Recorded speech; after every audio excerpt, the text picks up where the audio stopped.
Hello, BookTube. I am following through on my idea, my threat to counter program against the Super Bowl and also the Puppy Bowl. Those of you who are maybe catching this video from outside of America, although this is one of the only times where I don't think I need to explain, the Super Bowl is a huge sporting event in America. It's American football. It's gigantic in terms of its cultural cachet. I remember a time when that wasn't true, even though I'm only 28. I remember a time when this thing, this central, near religious, near universal cultural event was the World Series, not the Super Bowl. But now it is the Super Bowl and it is on, and all I could think about all day long while I was reading and writing, all I could think about all day long is how much I hated this day when I was growing up, when I had no control over the TV set, where there was only, first of all, only one TV set, there was only one phone, and it was mounted to the wall in the kitchen, and there was only one TV set.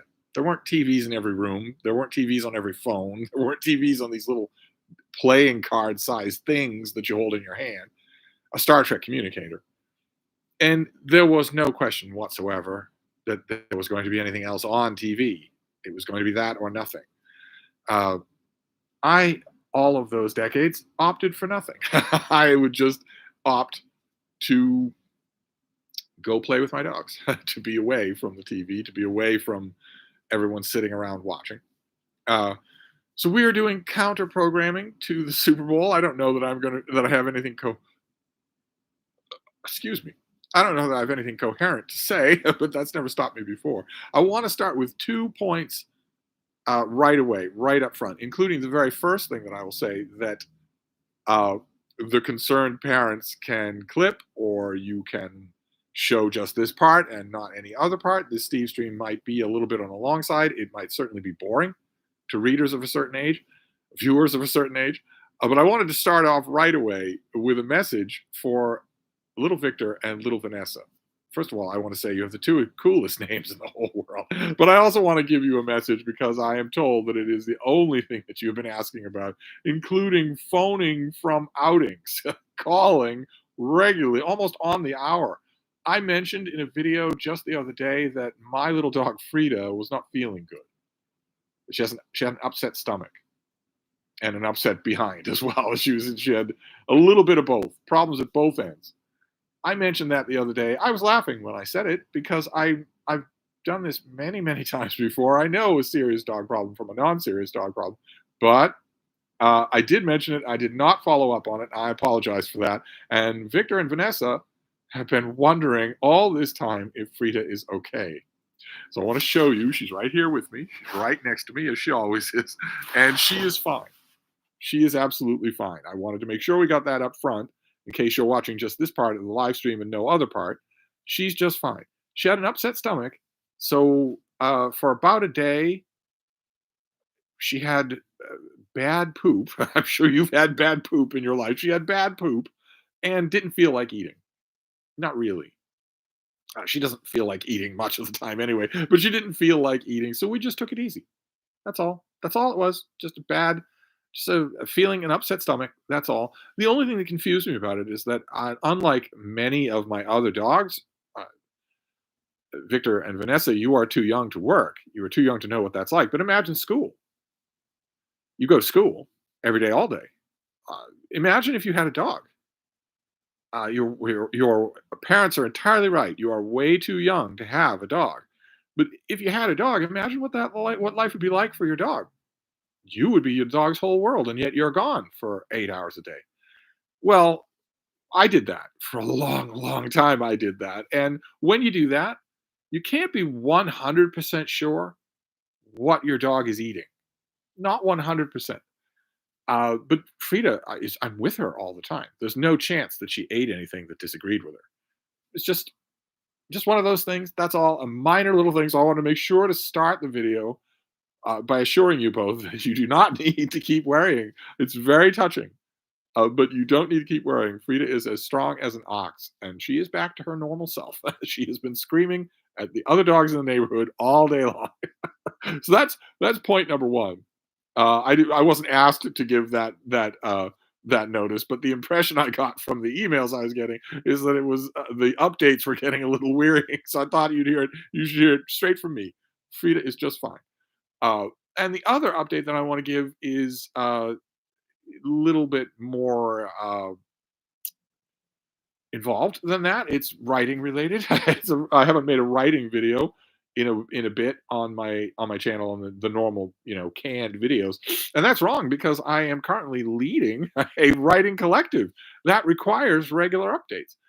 Uh, so I want to start off before I go to the chat by mentioning that writing is going wonderfully. In fact, the project that I have is called The Trials of Esther, and it is getting better as it goes along. It's getting more enjoyable as it goes along. It was a little bit iffy at first because it was a mechanical idea picked from a list. It didn't feel like it was bubbling up organically, but it certainly feels that way now. And I know why it does. I know that the decisions that I am making with the Trials of Esther are the same decisions that I made with VO Follow, and that I have oddly resisted every time that I've written anything for pleasure. I oddly resist these urges. Well, I'm not going to resist them anymore. And these urges are to write exactly what I want to write without any thought whatsoever for how often I have seen it written before, or whether or not the cool crowd at the Cantab Lounge thinks that it's derivative or syrupy or predictable. I'm not going to care about any of those things. The stories that I like to read are also the stories that I like to write, the kind of stories that I like to write. So that's what I'm going to do. I was making some character decisions about the Trials of Esther, uh, populating the story, as I mentioned the other day. I should make videos about this every day. There's plenty of material to talk about. I will correct that in the coming week. But I make a master sheet, and you should too. If you're working on a longer work of fiction, you should make a master sheet that is printed. It's physical. It's not a thing on a screen. You should make a master sheet. If you want to write it really small, you can tape it on top of your laptop so that every time you open it, it's hanging right there. If you want to make it really large, you should make it really large. You're going to be adding to it. Put it wherever you work so that you have it to add to and to correct. Who is this character? First and last name. What are the names of their parents? Where do they come from? Hair color, eye color. What's the name of the place they worked last that's going to come up in the story? What are their connections to the other characters? That master list will get done and redone a few times in the course of a long work, but I find it invaluable. And once I started doing that and populating this novel with characters and figuring out who they are and what their stories are, I don't know, it probably happened half a dozen times that I would get to a certain choice and think, get to a certain choice with a character and think, well, you could either, you should probably subvert expectations and maybe warp the narrative and have this or that be true. And I thought, nope, nope, that's not what I want to do. I know what I want to do. I know exactly what I want to do. And every time I've made that decision in the last week, it has felt better and better and made the book stronger and stronger, I think. So I wanted to give a writing update. Not only do I think that I am making the right decisions, but I'm having a blast. Just having a blast, which is the key. It's the key to all of this. Uh, I still don't know about the technicalities of the writing collective. I don't. I still haven't really explored a Goodreads group or a subreddit, maybe even a Discord where we can talk about these things, where even you can talk with your I'm not around, which doesn't feel right, and also where we can share work. Because one of the ideas that I have about the writing collective is that it works as a kind of workshop, not only accountability and also a shoulder to lean on, but also prose sharing in a much better way than most writing workshops are done. Don't even get me started about stories about writing workshops, one in particular. Don't even get me started. The number of angry stories I could tell you is virtually limitless.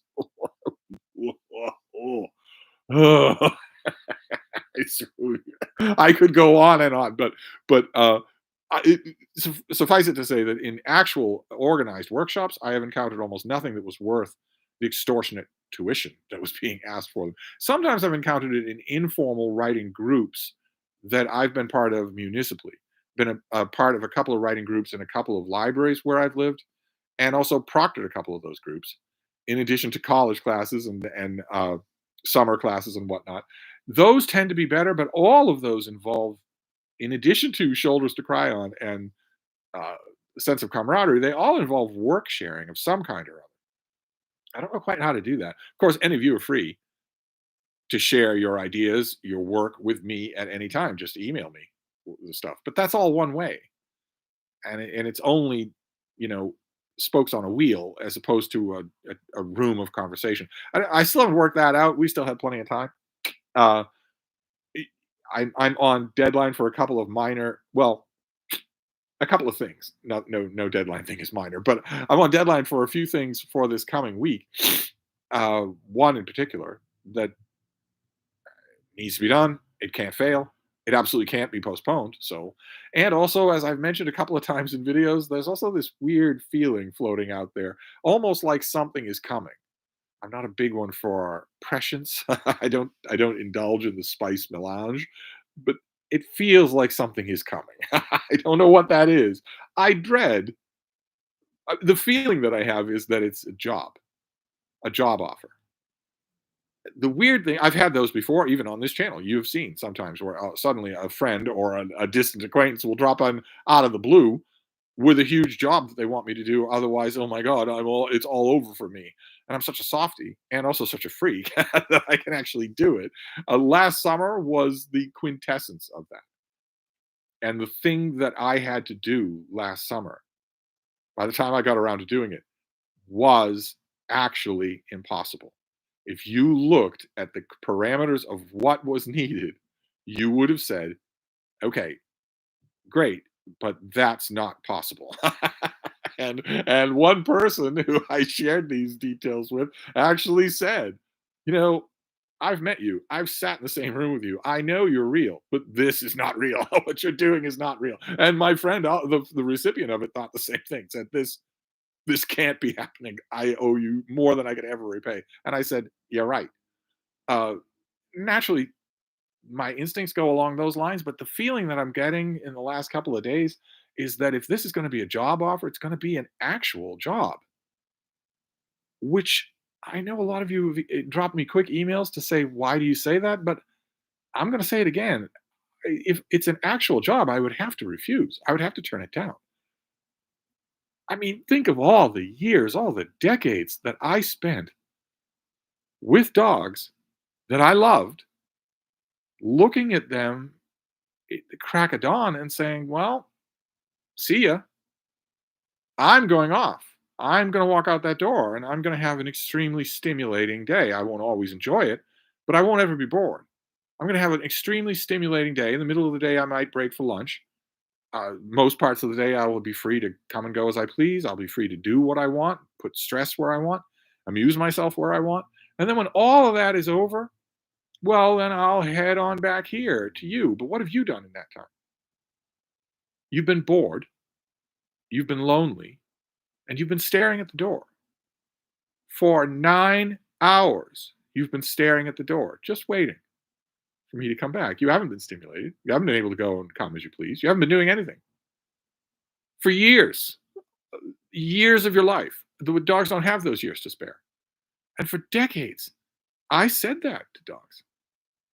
I tried my best to make up for it when I was around them. I tried my best to compensate, but there's only so much compensating you can do for all that. And all that time, I told myself, if you ever reach a point where you don't have to do that, don't do it. Just don't. There's no way that I could say yes to a job that required me to go somewhere. There's just no way that I could do that. I don't think there's any way that I could do that. So I don't, and I'm not sure that that's what it is. I don't know what it is. I have a feeling. I have a feeling something's out there. It's not the same thing as there's an extra deadline that I have this coming week. That is, what is this? The 11th. Yeah. So there's an extra deadline I have this coming week. It's totally non-negotiable. It's totally possible, but it will require a chunk of work every day. It will probably mean one video a day on my channel instead of 5 videos a day on my channel. It'll probably mean that I can't spare 3 hours a day for videos. Probably this is Sunday night. Tomorrow is start a business. That'll probably be when it have to happen. So really, this counter programming to the Super Bowl is as much a fun blowout for me as it is for you. I don't know how much fun it's going to be for you, but it's as much fun for me as it is for you because I'm going to have to cut back for this deadline. There's no way that even I can do all of it in one day. So I'm gonna have to parcel it out uh, amongst the week. No big deal, but nevertheless, the reason the parceling out has to happen is because I want to work in writing because the writing is so much fun. It's turning out so well, even in such early days that uh, I think when it comes to writing, I have another success to report, which is terrific. But anyway, let's turn to the chat and see if you can amuse me. See the ways in which you can amuse me in our counter programming to the Super Bowl. Uh, okay, well, I'm looking at YouTube and this has to be wrong because this is telling me that there are 80 people here in 15 minutes. So that can't be right. I'm looking. I don't always know what all these bells and whistles mean, so that can't be right. But I figure there are at least 10 people here. In fact, don't I see a thumbs up of 9? That could be. Well, anyway, let's see what we have here for the chat. DT says, "Oh yes, Steve followed through on his Super Bowl threat. I appreciate the advance notice because I might actually catch another Steve stream." Well, yes, if you're here, you did. DT, now the big question: do you think Taylor Swift wins the Super Bowl, or does the other side?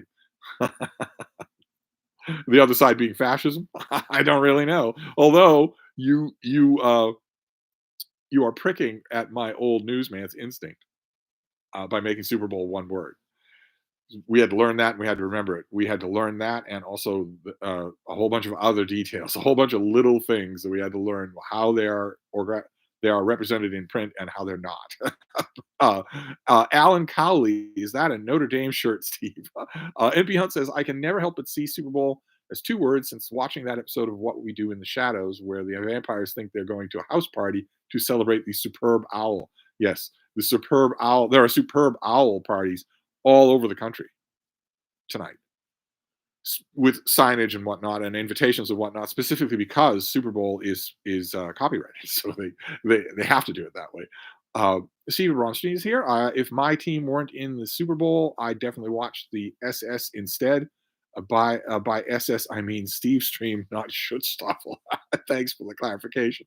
Graveyard Shift. Whoever does these thumbnails, there's a few penny raised, Steve. It will definitely help them quit the box factory. Isn't it a sublime thumbnail? Isn't it sublime? uh, okay, somebody's typing in the English alphabet and the first three numbers. Great thumbnail. Well, thanks, but I'm assuming you're a bot. So, I'm not really sure about your aesthetic judgment. Kevin J. N. So great. I'm sure I'm not the only reader that ditched cable TV. I'm retiring in just over 1 year and anxiety is up. I might just do some slow travel outside of and then you don't finish, but it could be the US. If it's the US, you really should. And by slow, I mean leave and not come back. NP Hunt says, is Freda going to sing America the Beautiful or Star Spangled Banner to kick off the stream? No. Freda did a lot of singing we took a very, very long afternoon walk today because the day is completely mild. It was 60 degrees, clear blue sky, not a hint of any moisture or wind or anything like that. Just gorgeous. Walking around in your shirt sleeves in the first week of February, just beautiful, beautiful day. So we went on one of the kinds of walks that I always talk about on my channel. The kind of walk that you dog owners should give your dog once a day, at least once a day. The kind of walk where they decide where you're going to go. All of it. No pulling, no tugging, no directing, no nothing. The only imposition on it is that you are gradually, after an hour or two, you are gradually shaping the thing back towards your home. Other than that, no. And we had one of those walks today, and Frida did a liberal amount of screaming on that walk. She screamed at people, at humans to pet her. She screamed at dogs to stand up straight and walk with a little pep in their step. She screamed at everybody. That reading guy is I was asking you are the whole alphabet name. You are going to troll Steve with that long username, and that long alphabet and then the first four numbers says, "I promise I'm not a sex bot." Well, no, you're not a sex bot. You are a bot. No one has a name like that. That's no one has a name like that that isn't a machine. And I don't know why I'm telling a bot that it's a bot. I don't think they know what a bot is. Uh, Dorothy Satterfield, DT. It looks like Freda is a coach for Taylor Swift team. How can they lose? I think Taylor Swift would like My Little Baby. Who wouldn't like My Little Baby? Uh, that reading guy is saying that's what all the sex bots say. Well, I'm not sure about a sex bot, but a bot definitely. But now that you mention it, it makes me a little wistful for the sex bots. Remember last year, even 2 years ago, when I was getting sex bot bombs on every video that I made. And the process of making videos was I make it, I upload it, and then I remove and block the two bot comments that I would get in every video. So that's 10 comments a day. I had to do that every single time. I don't anymore. I don't have to do that anymore. They don't show up anymore. Richardson Reeds is here, getting reports on Kelsey Brothers outfits, Taylor Swift, Judge Judy, and sports betting. I've watched every Super Bowl for half a century. Watching Steve tonight, NFL like a Kardashian spinoff. Ingrid Fitz says that thumbnail. Yes, that thumbnail is a work of art. That reading guy. Let's hope the Spaminator doesn't show up. He will be too busy getting his masculine testosterone dude bro high with his wrestling buddies, watching the game. No time for spam. Let's hope. I doubt we'll see the Spaminator. He is certainly at a bar somewhere or at a viewing party. The only couple of times in all this time that the Super Bowl has been happening in my lifetime, the only couple of times that I have actually enjoyed it were later in life when I was invited to viewing parties. So it wasn't at a noisy bar. It wasn't at some stupid event. It was at an apartment or a house with people in it that I liked and pets in it that I liked. A couple of times that was bearable. Graveyard Shift. These comments are always a hoot. Oh man, yes they are. Richard Reed's movements a bit mechanical. I don't know what movement we're talking about there. I hope it's not the Stevestream. I've had technical difficulties all day long, just all day long. But uh, maybe I'm hoping that this is smooth. Let's the chat jumped again like crazy. Oh my god. Here we go. Colombian Thunder. I'm waiting for Steve Donahue. Here I am. Ingrid Fitz, this is where to be for Super Bowl Sunday. I don't know if we'll be going the whole night. Jasper Antonelli, who I'm waiting for Freda. Yes, Freda is here with me. Jared Henderson is here. It isn't American football, Steve. It's football. Don't let the rest of the world win. That reading guy, America had the nerve to steal the term football from the rest of the world to describe their American exclusive sport. No creativity. Oh, okay. Okay. All right. I'm not sure that the world's football was played in all that many countries when American football started. I agree with you. But when you take a tone like that, you prick at my latent patriotism. Balin321 says, is Ronaldo playing? Oh, wouldn't that be nice? But no, no, we have monsters. We have Sasquatches that play instead. Richard Reed says, who, if you have the Google machine, Mark, just type into Google Ronaldo and Hottie, or even Super Hottie, and you'll get all the pictures that you want. Lou G, that thumbnail. Yes, the thumbnail is a work of art. Quaint and Curious Volumes is here. Hi, Steve. World's biggest fan of the Taft Court here, and I live in a used book desert. And it'll be just ages until those two launch this mass market racket. Dream on, bub. Dream on. Those Taft Court volumes aren't going anywhere. One View Cornwall. I don't think I know that name. Greetings from Cornwall. How wonderful. Uh, uh, I have a murder mystery that I'll be reading for March Mystery Madness that is partially set in Cornwall. How wonderful. That reading guide, nothing like good old Steve propaganda to counter the yearly American religious ceremony. That's what you mean by counter-programming, right? Well, I could certainly rant to you for 2 hours. That's for sure. After reading the Sunday New York Times this morning, all I wanted to do was rant. It was the sheer act of self-control that I did not rant to Freda during our long walk. She deserves better than that, so I didn't do it. But I don't know. There were 10 sections plus the magazine and the book review, and I think in those 10 sections, I counted, was it 40?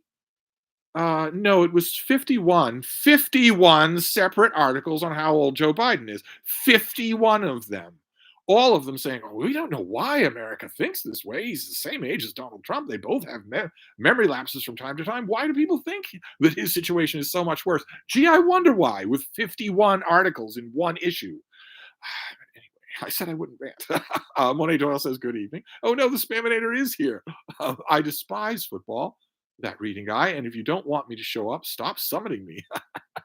That reading guy says, "Hey Steve, if you still worked retail, would you be one of those people to get a pet cam?" No, no. You know why? Well, you're not going to believe it. There's a whole videos on YouTube devoted to how it must be my imagination. It isn't, and I can happily demonstrate it. I have demonstrated it to a number of people connected with Book Two. No, the reason I don't need a pet cam is because I can ask my pet what they did all day. I don't need to see it. Especially don't you see problems because I'll know about problems. They will tell me about problems. I've had this I have crashed this reality into the lies of so many humans, roommates and housemates over the decades. So many of them. What are you talking about? I didn't go into your room. Oh, there are two people who live here who say you did and say where you went and when you went and the look on their face of oh oh, that's right. He can just ask the dogs if I went into his room. Anyway, no, I would not. I would not get a. I don't think I would get a pet cam. No, I mean, what would be the point? I can ask them what kind of a day they have. I already know the day is going to be pointless. It grieves me. There's nothing I can do about it, and there wouldn't have been anything I could do about back then either. You can't change the past or the path that you take, but it still grieves me.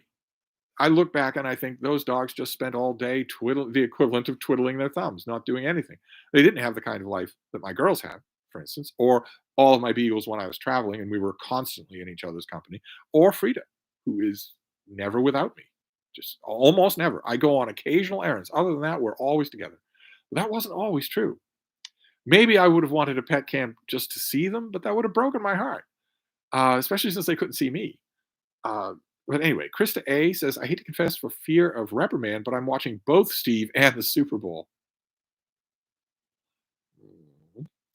Uh, Tolstoy 111. So after Baskerville, Clarissa. No, no, not Clarissa. Just one long video when you pass out from exhaustion and fall out of the frame. Frida ambles into view and stares quizzically into the camera as it goes dark. No, not Clarissa. Although I do have an idea in mind. I do have a book in mind. uh, the next thing that I will read aloud that we one of the things. I mean, we're reading two things aloud now on the channel. There's no rule that says I can't read 10 things aloud in installments if I want to. But the next one I have in mind involves a volcano. Uh, Jasper Antonelli says, "Who is Steve? Isn't the guy in the stream Travis Kelsey?" Mike Jr. says, "It's okay to like and watch football. Don't let these nerds make you feel bad." That reading, guys, is responding to the Spaminator. Hamilton Thompson says, "Hiya, Steve. Totally agree. Hilarious thumbnail and glad the writing is going well. The writing is going really well. Really, really well. Because I have decided to write the story I want to write. And that feels great. That feels absolutely great. It's all about the execution anyway. I just now I'm at the delicious point of arranging the scenes the way I want. I'm once again using writing segments, not necessarily every day, but writing segments as scenes. And I know the scenes that I want to happen is just for best effect. Where will they go? Richard Reeds is back. Steve, write some nautical fiction. Well, it's too late for that now. It's a good idea, but it's too late for that now. Maybe for NaNoWriMo. Maybe NaNoWriMo. Maybe a story set on board the Enterprise today or the Ronald Reagan today. Uh, that reading guy says, "Have you ever taught a writing workshop?" One or two. Yeah. Jenny Parks, "Damn, I'm late. For some reason, I thought this was starting at midnight like normal. No, I started a little early for the Super Bowl." Mike Jr. just finished American Tabloid today. Don't know where to go with Elroy next. Okay. You don't know where to go with Elroy next. You're not asking me. Or are you asking me? Hmm. You might want to try the famous ones are Black Dahlia and I'm blanking on the other one, but the Cold 6000 is my favorite. You could do that. Spaminator's back. "This is going to sound weird coming from a straight dude, but no, I can't think of a single sport I enjoy that doesn't involve sweaty, half naked men beating the crap out of each other." Uh, Well, that does sound weird coming from a straight dude. Shelley Swearingen is here. Monet Doyle says, I just fixed cinnamon rolls and iced them. Oh my. Baking and cooking, such a talent that I envy. I also am slowly moving back to envying a green thumb since I obviously don't have one. I'm losing all the plants that I was so proud of. They're one by one dying. It's grotesque, and I have two hanging on now. And when they go, I'm not going to repeat this. It's heartbreaking. That reading guy, will you need to research and ghostwrite another book for a friend this year? Ghostwrite? What are you talking about? I'm shocked to think that you would suspect me of ghostwriting.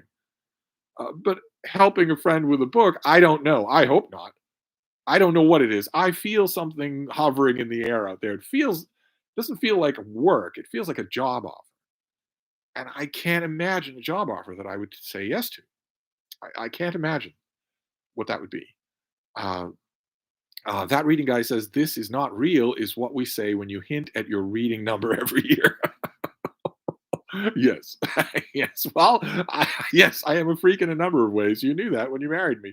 But anyway, Evil Joshua says, Steve, there's nothing I'd love more than a bunch of angry stories about writing workshops. Oh my God. I have a million of them. A million of them. Not only the bigger thematic rants that I could do about how awful the whole experience is, how worthless it is, but also lots and lots of little moments about how incredibly pretentious they are, how awful they are on every level. There are only some parts of writing that can be taught. And the way you know what they are is just make a list of the things that writing workshops absolutely don't teach you. Matt Sheridan says, happy Super Bowl Sunday, peeps. Well, it's Steve Sunday. Okay. Steve, who made that thumbnail video, it's hilarious. Yes, I was offered that thumbnail and I was amazed. If this Steve stream had not existed, someone would have to invent it. Jenny Parks, it's now Monday, so I'm safe from Super Bowl Sunday. Yeah, well, uh, I'm largely safe from Super Bowl Sunday too. You might think, well, how could that be since you live in America? But it makes a big difference if your team is in the game. If your team is in the game and your team has a chance of winning, your Super Bowl experience doesn't end until Sunday night, Monday morning, something like that, because they'll be rioting and cars will be set on fire, people will be set on fire, people will be murdered, the police will be brought out in massive assault level numbers. And I, I don't mean to humble brag, but during the Brady years, Boston definitely had to worry about that because we were made to win Super Bowls in those years. So it wasn't just a question of waiting for the game to quietly end. Right now, the neighborhood, the streets, everywhere is just dead. It's almost completely dead because everybody's concentrated at one of Boston's 350 sports bars. All of that energy's got to go somewhere when it's over. I'm really hoping that they all just stay at the bars until the crack of dawn. But uh, anyway, Street Medic says, so apparently there's a football game or something today. Yes, indeed. Yes, indeed. Jenny Park says, you mean that weird version of rugby that requires padding? Hamilton Thompson says, well, if the majority of the job could be done from the fainting couch, that would be the thing, is if it were a job offer that could be done remotely. It's not feeling that way. I might not be anything at all. My instincts might not be uh, reliable in this case at all. I mean, jobs don't come to cishet white men who are a million years old. That doesn't happen. So, but I guess if it could be done remotely, certainly if it could be done facelessly, where I can wear a sweatshirt and no pants, I can have Frida right on top of me. That kind of job, content creation, something like that, editing, that I can do not only all the time, but in much, much greater quantities than any other candidate, any 500 candidates. So that would be possible. That doesn't what it feels like, though. Uh, Matt Sheridan is suggesting Biden Swift for 2024. Well, doesn't have to be. She doesn't have to be his running mate. All she has to do is mention. It doesn't have to be at the Super Bowl. It could be at one of her concerts. All she has to do is just mention, just offhandedly mention. If you're a real Swiftie, you'll vote Democratic straight down the ticket in 2024. No one would ever hear about the Republicans again. She has astronomically more power in her little pinky than either party does. if she held the microphone before her show-stopping second act at her next concert and said, "Do me a favor, everyone who's in the audience, everyone who's legally streaming this, vote Democratic down the line, vote blue in November." That would be it. That would be absolutely it. That would be there. There is no real comparison between her and Kid Rock. Okay. Anyway, uh, Geo Craftsman says, I was surprised to see the Brattle sale lot in the holdovers. Were you ever aware of the filming? Yes, I was. Yes, I was. They had to shut down the lot to do that. I heard all sorts of stories about what it was like, but there was no there was no browsing for ordinary people on that day. Uh, Evil Joshua says, Steve, have you seen the movie American Fiction? If not, how did you feel? If not, how did you feel about the source material, Erasure? Uh, okay, it wasn't source material; it was a novel, right? It wasn't an IP; it was a novel. But I haven't seen the movie, no, because it doesn't have any special effects, and I'm rather shallow. I haven't seen the movie. I really liked Erasure, really, really did. But e- even if the movie had a modest amount of special effects, I still wouldn't be watching it because I'm only watching one movie these days over and over and over and over again. And that is Kingdom of the Planet of the Apes. So I'm not watching anything else. J. Scott Phillips, I'm late again. Is there a topic or is this strictly a diversion from the Super Bowl? We can have all the topics in the world. All the topics in the world. Anything you want to talk about. I started with a disclaimer for two young children whose parents have been emailing me telling them that it's all they ask about is Frida feeling better? Is Frida okay? Because they live and die for my little baby Bean, she's not only feeling okay, but as you can see, she has taken possession of one of my hands. she's pinned one of my hands. So I had to start by telling those kids that she is just fine, and then I gave a long and tedious writing update. So we haven't missed much. View from the bars here. I thought of you today, Steve. I called my mom for the first time in 5 days. She sighed from her perfectly working phone and asked what she did that I ignored her so long. Oh, I feel the same way. But I don't. It's a funny, friendly comment, so I don't mean to somber things up. But I am telling you, beyond a shadow of a doubt, I am telling you for your own good something that you are going to kick yourself about if you don't do. Call her every day, every single day. You can put a clock on it if you want and tell her about the clock. Just say, it's a busy day. I've got 15 minutes, but I'm never going to give you less than 15 minutes. Some days more, some days an hour and 15 minutes. But today, no, today is eating me up from all sides. It's attacking me at every angle, but 15 minutes. Not only will you come to like those 15 minutes, but you'll be really, really glad you did when those 15 minutes aren't possible anymore. You're just a baby, so you don't believe they ever won't be, but they won't be. Someday they won't be. It's it's a little bit of advice that I tried to give my siblings about me sainted mom, and they didn't really pay attention to it, but I did it, and I'm glad I did. Every single day, without fail. Anyway, tell her I said hi. And he's back. Also, thanks for your advice earlier this week. Well, you hardly ever email, and you never Voxer. I'm not on your podcast anymore. Your podcast is too cool for me, and you've never visited Hyde Cottage. So, if I get the occasional email, I'm going to be all over it, aren't I? AIT Gaia says UK football is much more exciting than American football. Well, there I have to beg to differ. I mean, come on, let's be realistic. It's much more enjoyable, sure, but it's not more exciting. It's not more exciting than 900-pound slabs of steroid-foid homicidal maniacs rushing at each other at 40 miles an hour. It's not more exciting than that. Maybe, well, this game I have no idea. When the Patriots were in the Super Bowl, those games were exciting, believe you me, because the Patriots would be down by 10, then down by 20, then down by 30, then down by 40, and half the stadium would be gone. But the Patriots fans weren't gone. The opposing team's fans would be gone because they would want to beat the traffic and they'd want to get back to the hotel and be smug and whatnot. All the Patriots fans were waiting in the sleet and the snow because they knew what Tom Brady was going to do in the last half hour of the game, and he did every single time. So those were exciting. Tonight's, I don't know. Colombian Thunder says the sex bots are simply getting less sexy. Well, I don't know about less sexy, but they are. There's a well, there's almost a Planet of the Apes thing to them. They are getting more and more. What's the word? It's not sexy. Sexy is not the word that I want, but more and more daring you not to call them sex bots. They're getting more and more. Oh, there's a word that I want. Presumptuous, maybe. But anyway, anyway. Matt Sheridan says, "I agree. American football is a bore." Oh. Jenny Parks, I don't think Virginia Woolf is going to be very tasty. Um, okay, I don't know what that means. Street Medic, the only sports show I ever watched was Wide World of Sports in ABC back in the 70s because it highlighted sports that required real individual athletic skill. Yes, yes, indeed. Also had that killer opening reel, right? I'm sure that I'm not the only person who watched the show just for that skier wipeout in the opening reel, which is now seared into my memory forever.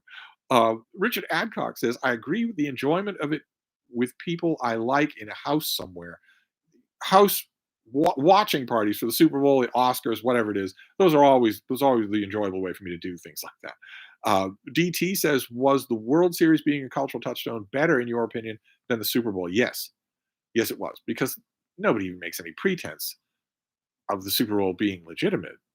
I- Nobody even makes any pretense of this. The Patriots cheated like crazy during the Bill Belichick era. The gigantic, you know, blockers are all stoked to the gills on steroids. You couldn't do the job if you weren't doping in some way or another. And the game itself is really unhealthy. Impact trauma is really, really unhealthy. Baseball doesn't have any of that sort of stuff, or did for a long time.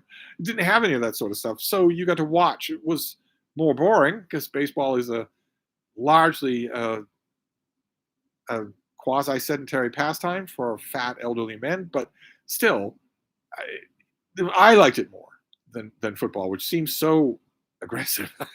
Yes, shocking news story. Steve thinks football is aggressive. Uh, Anti Guy says, "I just enjoy watching other people's enthusiasm over the game." Yeah, that's always a lot of fun.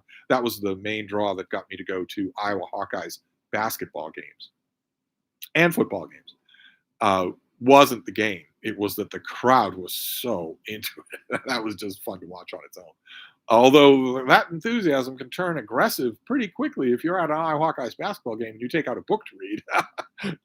Tip from me: don't ever do that. Uh, let's see here. DT says, "How do you like baseball? It's much more a laconic game. Also, does baseball make better movies? Baseball makes better movies. You wouldn't think that it would because football is all action, but baseball makes better movies, I think." Uh, let's see here. Jasper says, I might watch the Super Bowl if cryptids were on the team." That reading guy says, "I wonder what happens if you search up Steve Donahue hottie on Google. You'll get a Victorian flat jockey. You'll get a Victorian jockey, and he wasn't hot." I'm afraid. Jenny Park says, "You'll crash Google." Richard Adcock says, "I find it funny that there is a Cornwall in North Carolina." Well, the people who came and settled, they named the places after the places that they loved. Hence Boston. Uh, Street Medic says, "The only good thing about Super Bowl Sunday is the leftovers the rest of the family who actually watch it didn't get to." Uh, Monet Doyle says her cinnamon rolls are fixed, that she fixed are good. I don't doubt it. I haven't had a cinnamon roll in so long. Quaint and Curious Wallabies is back. I guess I'll wait for the audible version of the Taft Court volumes. I hear Ben Stein is contracted to read. Colo 1546. Hi, Steve. No Super Bowl for me, but I was watching my team play the Chilean Super Cup final. Unfortunately, the match was suspended because hooligans invaded the pitch. Did they really? Is this common? Why wouldn't they just be ushered off the field? Why would you suspend the match? How many of them were there? Jasper Antonelli says, "I have gone away from my cats for almost a week before, and they seem almost annoyed that I had the nerve to come back." Well, that's the difference between dogs and Satan's minions, isn't it? Dogs, you're their whole world, and you should act accordingly. Dog owners should act accordingly, and I've almost never known them to. Most dog owners that I've known, even the ones that have the best will in the world, think of the dog as a toy that has an on-off switch. So when I'm not paying attention to it, it's not around. It doesn't have any needs of its own. So I'm not, you know, I might have 15 minutes for you in a day, but that dog is longing for those 15 minutes all day long. They're longing for it. They want more activity than you give them. They want more variety than you give them. They want more attention than you give them. Most dog owners do. And I don't have the grounds to complain. I can complain on a Stevestream, but I can't complain in person because the people who are treating their dogs this way give them uh, 3 hots and a cot. They give them meals, medical equipment, medical attention when they need them, a warm place to stay out of the elements. Sometimes remember fresh water. That's more than most dogs in the world get. So I can't complain. Uh, Matt Sheridan says, "Why do you think Nikki Haley is still in the race?" Uh, well, I've heard a number of different uh, rumors to this effect. She has money. She has a war chest. It's not big, but it's big enough to keep her in the race. And she has no pressing concerns elsewhere. I've heard those theories too, but also a long shot theory that I've heard a lot of commentators. I've read a lot of this in various political journals as well. People thinking that she's playing the long game, thinking that Trump will not be president. That either, as commentators say, the celestial cheeseburger will happen, that he'll die. He's not going to die until 2047, so that's wrong. Or I mean, the man's under multiple federal indictments. He's in multiple court appearances and arraignments. If any of those things go to trial, he's dead bang guilty in all of those things. If any of them go to trial before he takes power, he'll be given a criminal sentence. Now we don't know how that will work. Probably he won't be incarcerated, but it will be real. It will have to be made real in some way. You don't get convicted of a felony and just ignore it the way he ignores everything else. So she might be thinking that. She might be thinking, well, it's not so much that Joe Biden is effective. It's that the longer I hold out, the better my chances are. I don't know that it could be anything more than that. She can't think she's welcome in the Trump administration. She can't think she's welcomed by Republicans ever. The Republican Party is 90% fascist. They hate her. I don't actually know the reason. She's not very bright, but I don't think it's stupidity. That's the last reason I think it is. Ed Wiley says, "Hi, Steve. I'm working on a fantasy story written as a closet drama. I've always thought the closet drama is a genre with lots of potential, but I can't find many examples. Any thoughts, recommendations come to mind?" No published examples come to mind. No, because that you couldn't get that past an agent, much less an editor. No publishing house would do that I know of. No, the thing you're going to want for a closet drama fantasy story will be to hit up the anthologies. Go to a lot of anthologies, and you'll find some that way, but not mainstream novels. Not that I know of. Tolstoy 111 says, "Under the Volcano." I don't know, is that responding to Ed Wiley or something else? Anti-Guy says, "I audibly said no way seeing the Brattle in the holdovers. Just a pity we didn't see Steve as a cameo." There's a lot of people said that. A lot of people have been bombarding my social media saying, "Why aren't you in this movie?" I wouldn't have wanted to be. I think it's touching that so many of you associate me with this place. And I don't know what I'm going to do about going to the Brattle next week. I've got that thing. I've got this sort of deadline thing that I've got to do for the Georgia paper. That's, I mean, it's the date is out there. It's due. It's not far away, and it's still a fairly large amount of work. Uh, the worst thing in the world I could do would be to ignore that until the last minute when I could still do that work, but then it's all or nothing, all hands on deck. The smartest thing to do would be to piece that up, which would mean decreasing the number of videos that I make in the day. It'd mean decreasing the amount of reading that I do in the day, leave reading for the nighttime. I want to partition time for writing because I'm really enjoying that. And I am, after all, running a writing collective. Not very well, but still. And there's also a Brattle trip. I don't like to let a week go by without going to the Brattle, but in addition to all of those concerns, there's also this ridiculous idea that it's going to snow next week. 6 inches of snow. That hasn't happened in 100 years in Boston. That's ridiculous even to think. But all the weather forecasts, all the models, all the prediction ratios, they all say it, that it's going to snow next week. Anyway, so it'll be complicated. I'll work it out. Street Medic says, "I was going to start Lenin by Sebastian, but I'm thinking about putting it off and reading Shogun, then watching the remake." Well, rereading Shogun would be a lot more enjoyable. That's for sure. Geo Craftsman, I think a good book for reading aloud could be Billy Budd. Concise, many stopping points, canonical, and so excellent. I agree, but it's not my foremost choice. My foremost choice involves a volcano. J. Scott Phillips is here. The Enterprise today is decommissioned. Maybe a story about a new one under construction. Well, actually, a story about decommissioning would be good, but it was probably very routine. But I was thinking about something else. A new one under construction, sure, it- an idea that I've had for a while that I keep coming back to would be the adventures of the Enterprise that that gets sort of a time slip adventure where it's not the Starship Enterprise, it's the SS Enterprise that gets finds itself on alien seas. Sort of a Videso cycle, only with the Enterprise, with another Enterprise. So I'd give it a fictional crew, but it'd be a lot of fun, I think, to do that and to learn all about it. Hamilton Thompson says a Strange New Worlds discussion would have been perfect counter programming with Richardson Reed's, dare I say, logical. Oh, discussing Strange New Worlds with Mark, that would be a lot of fun to do. Oh my God, that would be a lot of fun. I have a million things to say about Strange New Worlds. I just have nowhere to say them. Richard Reeves is here. Remember Steve Serial and Matt Wall's zine? Brilliant. Yes, the Red Bishop, which is not finished. I know the whole idea. I know the big reveal. I know all the gimmicks in it. I know every scene, but it's not finished and it never will be.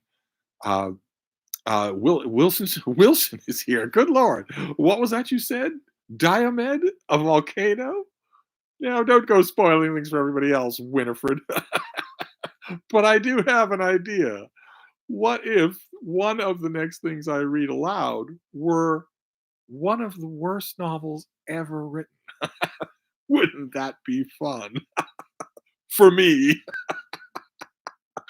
Kevin JN says, when is the launch date of the Friday Book Show? Will it be found under the old channel name? Uh, the Friday Book Show. Oh, CPL Radio. Our first episode already went up. It's Books of the Week. It's on the CPL Radio YouTube channel. So if you subscribe to that for Book of the Day, you'll still see it. It's every Friday, and it's a blast. We had a few technical glitches with the first episode, a little bit of fragmenting, a little bit of audio lag. That isn't always true, and I'm blaming my producer completely for that. So he will either fix that or I will resoundingly fire him. But it was still a blast, and we're gonna have a blast next Friday too. It's half an hour on Fridays instead of 10 minutes every day.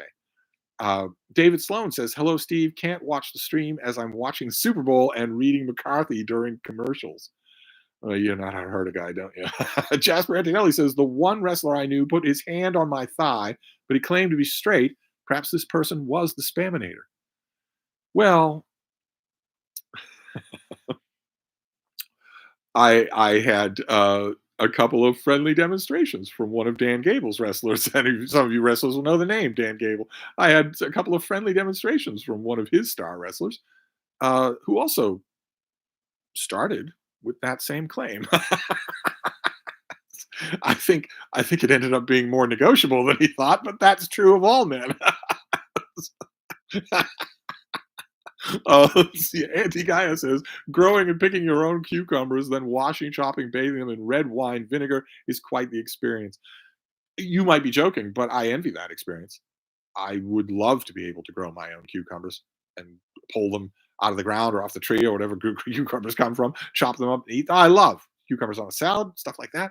I would love to be able to do that, but I think the world of horticulture, whether it's garden or house plants, is simply not for me. As much as I want it, I think it's simply not for me. Uh, DT says, I saw Godzilla minus one and liked it. Are there any other kaiju movies you like? Is this a trick question? of course of course I have to like the 2000 Godzilla, the Matthew Broderick Godzilla. Of course I have to like that. I don't think Godzilla fans are big fans of that movie. Uh, DT says, how about the original King Kong versus Peter Jackson remake? The film bros will hate me, and if you're a film bro, you will hate me. But come on, I know the original King Kong is cinematic history. I know that it's ultimately iconic, but Peter Jackson's King Kong is just a better movie in every way. In every way, the number one person who would disagree with that would be Peter Jackson. But nevertheless, come on, come on. In the touching moments, in the human moments, in the action sequences, in the visuals, in the pacing, all of it, it's just a better movie. It's just a better experience all around. There cannot be a serious argument about that. You might like the original King Kong for other reasons, but anyway, that reading guy. What if the job offer is from Oxford University Press to write an 800-page biography of some long forgotten literary figure? I don't think it's a book contract. I really don't. There are people fight tooth and nail for book contracts. I don't think one's going to drop into my lap. I don't think that's going to happen. If in a fantasy world, if Oxford University Press were to come to me with an offer like that, and that was the parameter, it would be fine by me. I would be tempted for it to be Everett Hale, but it wouldn't be. It would be James Russell Lowell. And I wouldn't need to. Ordinarily, the problem would be, I don't want to leave. I don't want to leave Freda. I don't want to spend days and days away. I don't want to spend time in hotels or anything like that. But with James Russell Lowell, I don't really need to. The archive that I would most want to consult, since this would be a lot of extraneous stuff, would be in Flagstaff, Arizona. But I don't have to do that in person. Most of the material that I would need to write a James Russell Lowell biography at 800 pages, I have right here in this room. I don't even need to go to the Massachusetts Historical Society or the State House or the Athenaeum.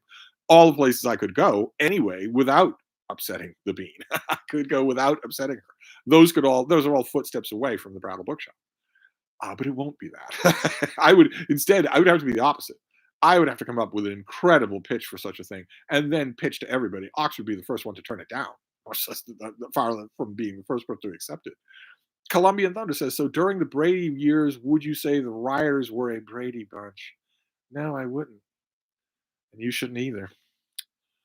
Matt Sheridan, it's eerily quiet out right now. Well, I don't know where you are, Matt Sheridan. You're giving me the impression that you're in New England, maybe even the Boston area. If you're in the Boston area, why haven't you come to visit? I've complained a number of times on my channel about the fact that my visiting schedule has not kicked into gear the way I want it to. I am a lonely, frail old shut in. If I don't have regular visitors, I will mentally atrophy. And yet, where are they? Maybe it's eerily quiet wherever you are, far away from here. Gore Vidal is here. It says the Deadpool trailer dropped, which is not something the actual Gore Vidal would ever have said. But I wouldn't know. I'm sure that it has. I don't think I have a screener for the Deadpool movie. I'm not 100% sure of that. I might, but I don't. But it doesn't matter because the only thing that I'm watching when I watch anything is the Kingdom of the Planet of the Apes. It's over and over again. Ed Wiley says it doesn't take long for writing workshops to devolve into an echo chamber with the same people dishing the same uninspired advice every week. But best to take everything with a pinch of salt. Yeah, easier to take things with a pinch of salt when you aren't paying $50,000. DT, do you subscribe to Jared Diamond's Guns, Germs, and Steel thesis of how civilizations came out on top? Is there a book of his you like? Is there a better book in that vein? I don't subscribe to the simplistic version of his idea, which is the one you get in his book. Uh, and there is no book of his that I like. No, I could go on and on about Jared Diamond. I hate to criticize him because he's in a lot of cases that I have known, Dude Bros. He's one of the only nonfiction works they ever read, and he's the only one that even approaches history. So I don't want to knock that, but things are a lot more complex than him or Steven Pinker or any of these other, even Neil Ferguson. They tend to want to get on Joe Rogan, and that's not a good way to write history. That reading guy says the streets are dead on Boston, so that must mean everyone is at home watching this Stevestream. Well, there are a lot of people here. I'm seeing the number 24 next to a thumbs up. There's also a number that says 102, but I don't believe that. There's no way that a crapulent old man with smallpox scars from 1782 has 100 people watching his live stream. But you say the streets are dead in Boston, that reading guy. I'm hoping that you are theorizing that or Googling it, and not that you're in the Boston area and have never been over here. LOL. says, "Do you think getting an English lit degree is worthless?" Well, it's not worthless because you'd have a degree, so it's possible that you could get a job, but it's almost worthless. The things you're going to have to do to get a degree in English have nothing to do with literature and everything to do with political indoctrination. And also, it would be absolutely worthless for you to pursue an English lit degrees uh, if you are not on the progressive stack. So your name is new to me, LOL, LOL. I don't know where you are on the progressive stack, but if you're anywhere near the bottom of the progressive stack, then don't bother. There might be jobs. There aren't many jobs. There might be jobs out there, but you will literally have the door closed in your face. You'll literally have employment officers laugh at you if you are at the bottom of the progressive stack, because that's the only thing that's considered. They don't consider your degree or the place where your degree comes from or how good your work is. They don't consider any of that. They just consider your rank on the progressive stack. So if you're not near the top of that, don't get an English lit degree because that whole world is entirely governed by ideology and not by merit or by worth or by interest or by industry. It's entirely governed by ideology. So you have to do an assessment of your immutable traits. Look carefully at your immutable traits. You should have at least 6 currently fashionable immutable traits, I would say. And if you don't have any of them, then don't bother. No, just don't do it. It's a lot of money for what will end up being worthless. You won't be able to get any worth out of it. Jasper Antonelli says Taylor Swift seems like one of those people who will make a very interesting person to read a biography about. Yes. Yeah, absolutely. A long time from now. Uh, Taylor or Tolstoy 111. Do you think American Pastoral stands out even mildly amidst Phillips Roth's din? Probably mildly, yeah, but not enough. I'm so happy that he is disappearing. I predicted it for decades and nobody believed me. Updike's gone already. Roth is disappearing. Mailer's gone already. I told people that this would happen. Uh, Matt Sheridan, the fact that Taylor Swift causes such fascist meltdowns makes me like her. Yeah, they can't stand her.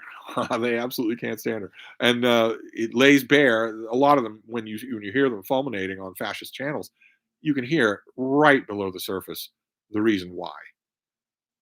They tend to dress it up, but they hate the 19th Amendment. They hate it more than almost anything. They hate it more than almost anything. They may hate the enfranchisement of women more even than they hate the enfranchisement of black people. Literal enfranchisement. I know they hate the absence of the institution of slavery, but I think they hate the franchisement of women even more. I think that's the governing hatred of their ideology. And that bubbles right under the surface when they're talking about Taylor Swift. They can usually hide it under layers, but not with her.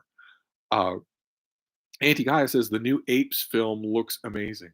It is amazing. It is totally amazing. I know that I'm stepping out of line because Michael K. Vaughan is our reigning ape king on BookTube, but still, still. Uh, DT says, oh no, Jasper Antonelli says, speaking of starter kits, maybe an essential mystery fiction. Your last starter kit was mainly author names. What's that? Wait. Okay, first of all, I must have done a mystery fiction starter kit, and second, my last starter kit was biblical fiction, and it wasn't just a list of author names. It was full of brilliance and sexiness. So I don't know. I don't understand any part of your comment. You should come over here for wine and calzones and explain it. DT says, "Do you like the idea of starter kit of the founders' writings and a starter kit on the founders? A starter kit on the founders would be good. The founders' writings are they're more attractive to think about than they are to read for most people. I wouldn't make a recommendation for starter kit writing for the writings of the founders for most people. But didn't I do a founding fathers starter kit? I thought I did. I think it was about 5 years ago. Didn't I do a founding fathers starter kit? I'm pretty sure. Uh, J. Scott Phillips says we finally got through Southern California blob attack. Is your turn again soon? Well, I can't do a blob watch because someone has. Can you make it out there? She has requisitioned my hand. So I don't think I could do a blob watch, but it wouldn't matter anyway because I think the blob watch is lying to me. the blob watch for New England and all of the weather forecasts, all the models, all the prediction models are all agreeing on an actual snowstorm on Tuesday. 6 inches of snow on Tuesday, maybe more. And all the models, even the European model, which is ordinarily the black sheep of the family, all saying 100% certainty. But that's ridiculous. There hasn't snowed 6 inches in Boston in a long, long time. We're deep in the tropics. It was 60 degrees today. I, and no one was that I met when the Bean and I were walking around was saying, "Isn't this incredible?" They were all saying, "Thank God, it's about time it got back to normal." Normal for the 11th of February, there'd be 60 degrees in Boston. So, I, all the information will say, "Yeah, that I am. It is my turn next week," but I don't believe it. No way. Jared Henderson says, "Steve, could I ask you?" Oh, wait. Oh no, the chat jumped on Jared Henderson. You don't do that to Jared Henderson. He has a check mark and everything. But fortunately, the block around his name will make him easy to find. We'll just go all the way back up here. Oh my God, look at all these comments. Maybe there are 100 people here. Could I? I could ask you on Voxer, but I might as well ask here. Are there other authors similar to Mantell that you recommend? It would depend on what you mean by similar. If you're asking, are there lots of other great historical fiction? Yeah, there are. If you're asking, are there lots of other maybe works of historical fiction that write the way she does, where, as I mentioned to you, where it's an adult writing for other adults? Yeah, there aren't that many, but they exist. Andrew McDonald says, I'm looking forward to seeing Swift in Melbourne next weekend. In the meantime, I've been attending the Swift Posium, an academic conference devoted to her. Matt Sheridan says, I'll take hockey over football any day. I agree. Fizzle Beef says, hey, Steve, what were your thoughts on Northwoods? I enjoyed it tremendously, but the whole time I had a sinking feeling you weren't going to like it. You were right. Matt Sheridan, I say Tom Brady was a freak of nature. Yes, indeed. Ed Wiley says, UK football's not as exciting, but that's what rugby's for. Okay, I thought rugby was to give ex-convicts something to do. Richard Reeds is back. Steve knows the Pats and Brady. We will never see the like again. Could not believe it. Something you could pull right out of a novel. You have a seasoned old veteran, well beloved by the fans, isn't quite sure that he is past his prime, isn't quite sure that he doesn't have miracles that he can still do. And you have a gawky newcomer that nobody wanted, that nobody bid on, that nobody prioritized, who steps into the shoes of that legend and becomes a 10 times greater legend, the greatest player in the game's history. Right in front of your eyes, year by year, season by season, as you're watching. Complete with last minute miraculous wins out of nowhere. Talk about it. It all reads like a novel. All of it does from beginning to end. And he bought a beautiful wife from a Hollywood star, the top of the line model wife that you could buy on that year's auction in Rio de Janeiro. Started taking his iPad to art exhibits at the Uffizi Gallery. So you wouldn't believe it if you read it in a novel. Dorothy Satterfield says, Steve, what do you think of Shady Barsh translation of the Aeneid, especially in comparison to Alan Mandelbaum's? Do I know Barsh translation? Do I? It rings a bell. I don't. It's not coming to mind fast enough and in enough detail for me to know that. For me to rattle off the differences. I'm going to have to look into that. DT, is David Baldacci better than Patterson? Probably not now. I wonder if his earlier books or his breakout book, Absolute Power, better than the regular Patterson. Absolute Power is better. Absolute Power actually kind of wants to be a real novel. And then I think Baldacci got the same memo that Patterson did, which is that there isn't as much money in real novels, and also they're harder. They're much harder to do. But Absolute Power is worth the time to read. Jasper Antonelli, I saw ads for Super Bowl ads this year. Crazy, I know. The ads are everything. The advertising world couldn't care less who wins or loses. And every word said about Taylor Swift on fascist radio and fascist TV just ups the buy-ins for those ads astronomically. Because now millions of people who weren't going to watch the Super Bowl will be watching for that, wondering what she's going to do. J. Scott Phillips, football, bring back roller derby. You still got your sequin outfit, do you? Jay Nicole says, I don't fully understand why I feel compelled to write a murder mystery. I don't even read murder mysteries. Do you have any insight? I don't know you. You haven't come over here for wine and calzone, so the Freda could scream at you and bite the tips of your fingers. but uh, definitely go with the compulsion. That much I can say. Go with the compulsion and see what happens. The Spaminator's back. I'm rereading Off Season and Offspring by Jack Ketchum because I guess I'm just in the mood for some good old fashioned cannibalism. You got a favorite book about cannibalism? I don't think I do. No, I don't think I do.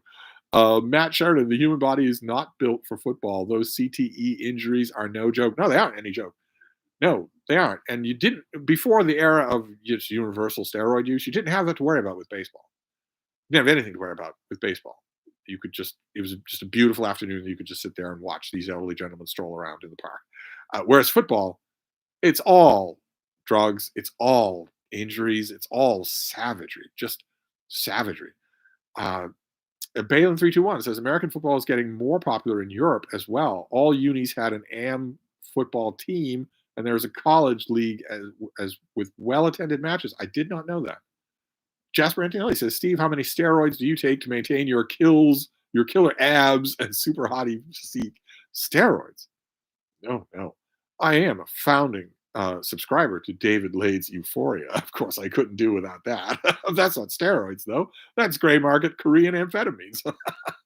Reading by the River. Hi from the Pacific Northwest, the home of Bigfoot. Sorry, I'm late been watching CPL. Even with a house of guys, I've never been a football fan. Now they are married, and I do not need to cook for them and their friends. Matt Sheridan, baseball makes better films and better books. Agreed. Street Medic says bread and circuses. Okay. Star Trek episode? DT says, how many siblings do you have, Steve? We're all adding to our Steve lore. Who knows how many I have? Isn't everyone my sibling? Isn't that what we learned in the Gospel according to St. Matthew? All of you are my siblings if you but believe. Matt Sheridan says, for baseball literature, The Boys of Summer by Roger Kahn is phenomenal. I agree.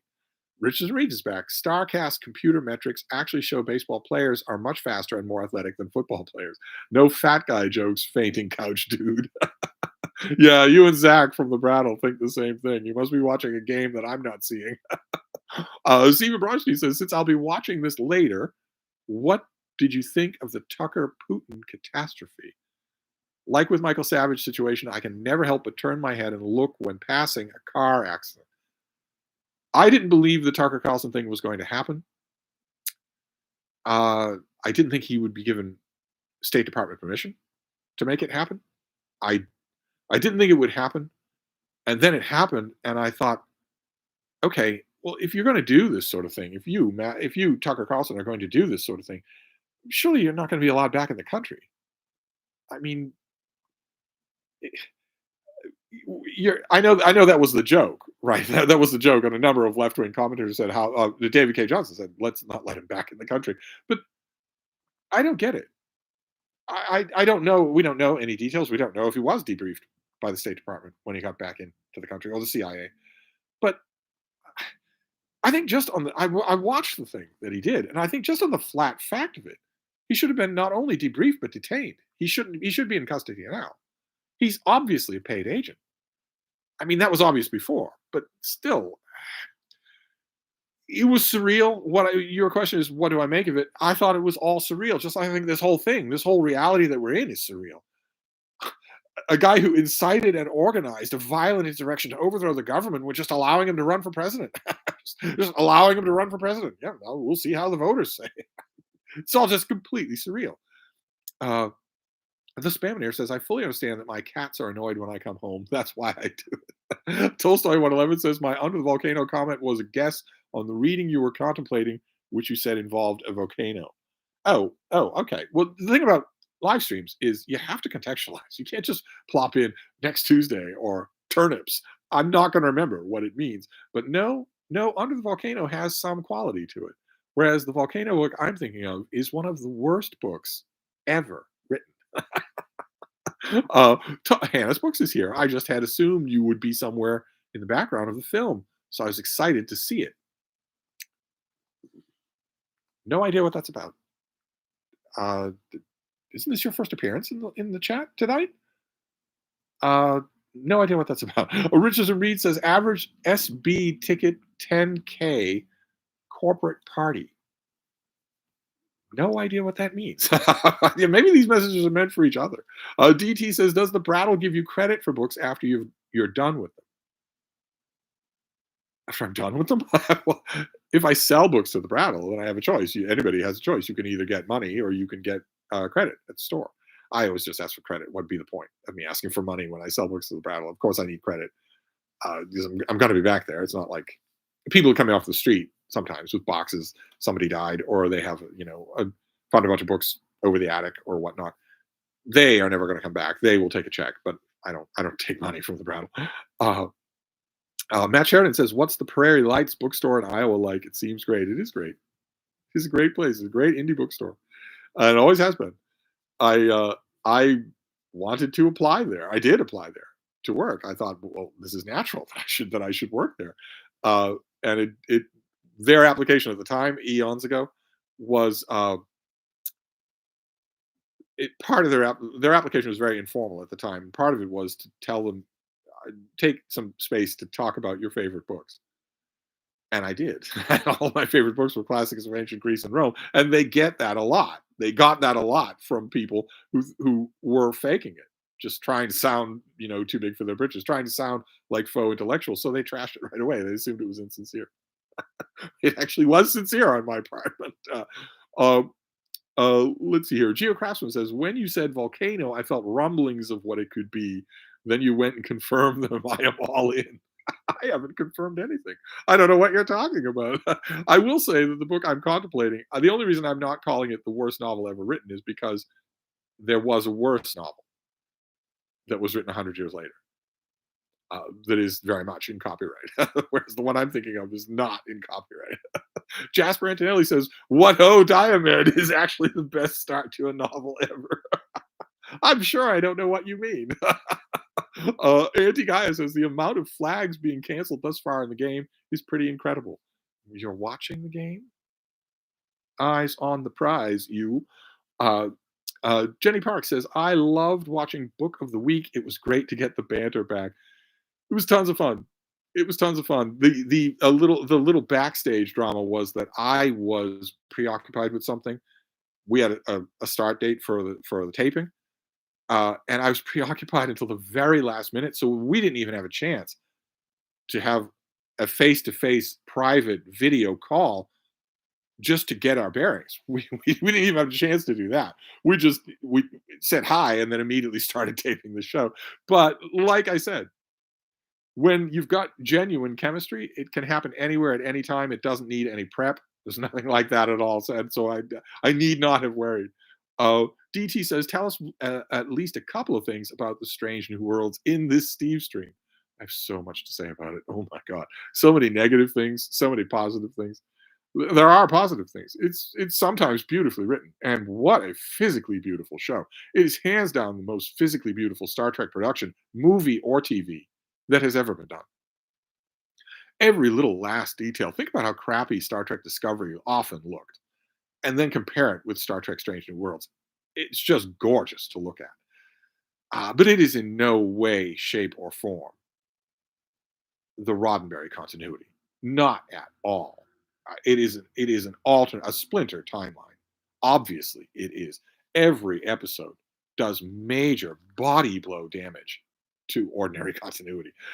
I'm not talking about little things or what SJW, blue-haired SJW scolds will say are little things, like Mr. Kyle, the transporter chief, being a 12-year-old 90-pound twink.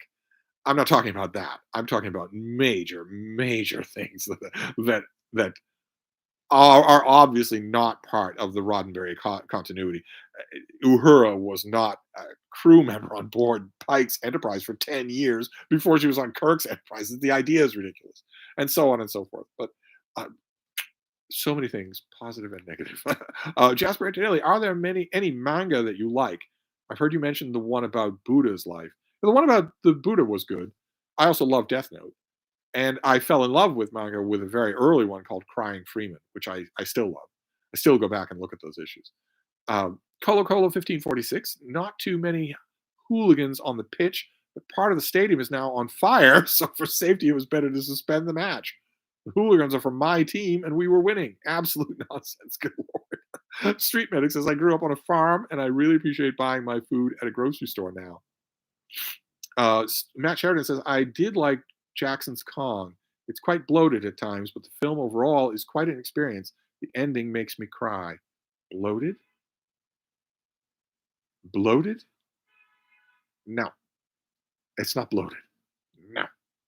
And there's so much that's great about it. And I'm not obviously the number one thing on my mind is the fight with the T-Rexes. That is just one of the greatest action sequences ever filmed in any kind of movie.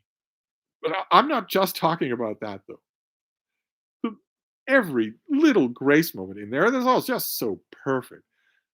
The sight of Kong momentarily enchanted by sliding around on the ice of a frozen pond in Central Park. That was just it's just incredible. Uh, Matt Sheridan. Plus, I don't think Jack Black is sober in that film, and his delivery of that last line is so dreadful. It's very funny. I don't know about the sober part. I agree about the completely justly infamous reading of that famous final line. But was it much better in the original? Really? Uh, that reading guy says, "What do you look for in a movie that separates you from the film bros? Genuine enjoyment. They don't genuinely enjoy any of the things that they praise. They just want the money. That's all. They just want the money. How many of them? Oh my God! On social media, their friends, not on their account, but their friends' accounts. How many of the friends' accounts say that if they go on vacation somewhere that their millions of dollars can afford, and and a friend in their they don't have friends anymore. They have entourages. If somebody in the entourage even suggests watching a movie of any kind, they get loudly yelled at, threatened with firing, threatened, I'll kill your family, I'll withdraw medical support from your grandmother, all that. If you even mention the prospect of watching any movies when I'm not being paid to do it, I'm paid a lot of money to do it, getting lots of freebies to do it. Genuine enjoyment is what separates me. Uh, Anti Gaia, the Jackson King Kong is quite a film. I'll be honest, there's something about the Jack Black performance that grinds the gears for me. I think he's supposed to, though, right? Uh, Up Down says, hey, what's up, Steve? Glad to see you. Yes, here I am. Hannah's Books. If Oxford comes to you to write a biography, I have a joint project to suggest. I don't think you would like working with me. Some people I have known, maybe, but I don't think you would enjoy working with me at all. So I make a pretty good collaborator for some kinds of writer. I don't think you're one of those writers. Uh, Richard reads 3-0 49ers. Crap game. Well, the Patriots aren't in it, so it's a little interest to me. Street Medic, the only thing I really miss about farm life is my horse Boo. Oh, I bet you can come up with more things that you miss about it than that. Off the top of my head, I can come up with more things than just one thing. Mike Jr., Steve, who was your favorite grunge band? A favorite grunge band to read about? Or just grunge band? I obviously don't have a favorite grunge band in terms of, I guess we'd have to call it music. Street Medic, I have to turn the volume down. My wife is watching The Princess Bride. Okay, but your wife shouldn't be, right? Eyes on the prize applies to her as well. She can watch The Princess Bride any old time. Who knows when the next time is that I'll make a video? Yuri, not your A is here. Hello, Steve, Jenny, and the good people from the internet. Greetings from the Southern Hemisphere. Just checking in to say hola. In a minute, I'm off to a poetry night at the local pizzeria. Oh, really? People reading their own poems? Ed Wiley, thoughts on Billy and the Clonosaurus by Seymour Skinner. A bus that couldn't slow down. The Hamilton Thompson, your new CPL show mentioned James Patterson. Steve, did you get his book for review? Some of them I do. Yeah. Jay Scott, you don't think I went out and bought a James Patterson novel, do you? You don't think that, I assume. J. Scott Phillips, if not Jared Diamond, how do you stand on John McPhee? A little bit better. A little bit better. I actually want people to do history as opposed to I, a little bit better. These are not my cup of tea. Any of these people. If you mention, if you bring up Yuval Noah Harari next, that would be the same thing. Street medic. Well, I miss my grandfather's library too. Is this about the farm? I need context in these comments, or I'm not going to remember what the context is. DT says, "What do you think of reading a critic on a book you haven't read?" I'm reading more criticism, Vidal, Hitchens, etc., and I'm behind on my reading. Well, it helps, obviously. I mean, it helps to read a critic. It helps to know what they're talking about. If they're good at their job, and in the volumes that they reprint, they will have selected stuff where they were good, where they were being good at their job. And if they're good at their job, it shouldn't make that much of a difference. For instance, when I go through there's a big fat volume of Evelyn Waugh's criticisms, his reviews and whatnot. And a lot of that book is him just reviewing whatever book they gave him just for 50 pounds. And it's 50 years ago in the UK market. So a lot of those books, I don't know. I'm never going to read them. I don't know anything about them. It's still wonderful to read. Just wonderful to read. Same thing with a lot of Virginia Woolf's very early reviews for the TLS, which are of books that have come and gone. They were never reprinted. Will never be reprinted. I've never seen them. I don't know anything about them. It's still a joy to read. Same thing with Marianne Moore, her early reviews. Richard reads, library jobs are increasingly being determined by the same criteria as English major degrees. To put it mildly, all your experience and the miracle that you have performed, miracles, plural, that you have performed at the Wethersfield Proctor Library wouldn't get you in the door if you applied somewhere in the 21st century today, anywhere outside of places that still value common sense. You could get a job in Vermont, maybe in Maine. But in Massachusetts, no, not at all. And it wouldn't have anything to do with your CV. Your CV would never even be considered. It'd just be the progressive stack. That's all. And you are at the bottom of the progressive stack. The bottom. You're in a basement of the progressive stack.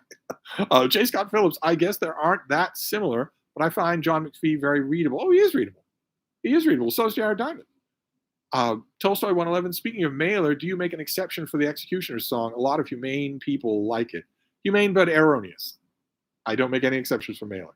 He was a crap person, and he wrote crap fiction, wrote crap literature, wrote crap prose, almost always.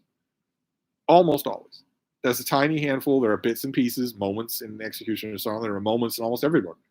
But we shouldn't put anybody on a pantheon or carve their face on a mountain for moments. I make no exceptions for him. The sooner he is forgotten as a toxic footnote of the worst parts of the 20th century, the better. Him and Mailer and Roth and Updike, and the whole lot of them. And I hate to say it, but if that broom has to sweep Joyce Carol Oates off the stage as well, that's the price I'm willing to pay to get rid of them. That reading guy says, do you think Cormac McCarthy will be the next author who will be slowly forgotten? Yes. I don't know about next, but he will certainly be forgotten. He certainly will be. All you have to do is look at the kind of reverence that an author is receiving. You don't have to look at whether or not they're getting reverence. All sorts of people get reverence. You have to look at the kind of reverence they're getting. Is it mostly about non-literary things? If it is, then it won't outlast them for any length of time at all. They need to upkeep the non-literary things. If it's mostly for non-literary things, their reputation is doomed. And Cormac McCarthy, his diehard fans, it's all non-literary, all of it.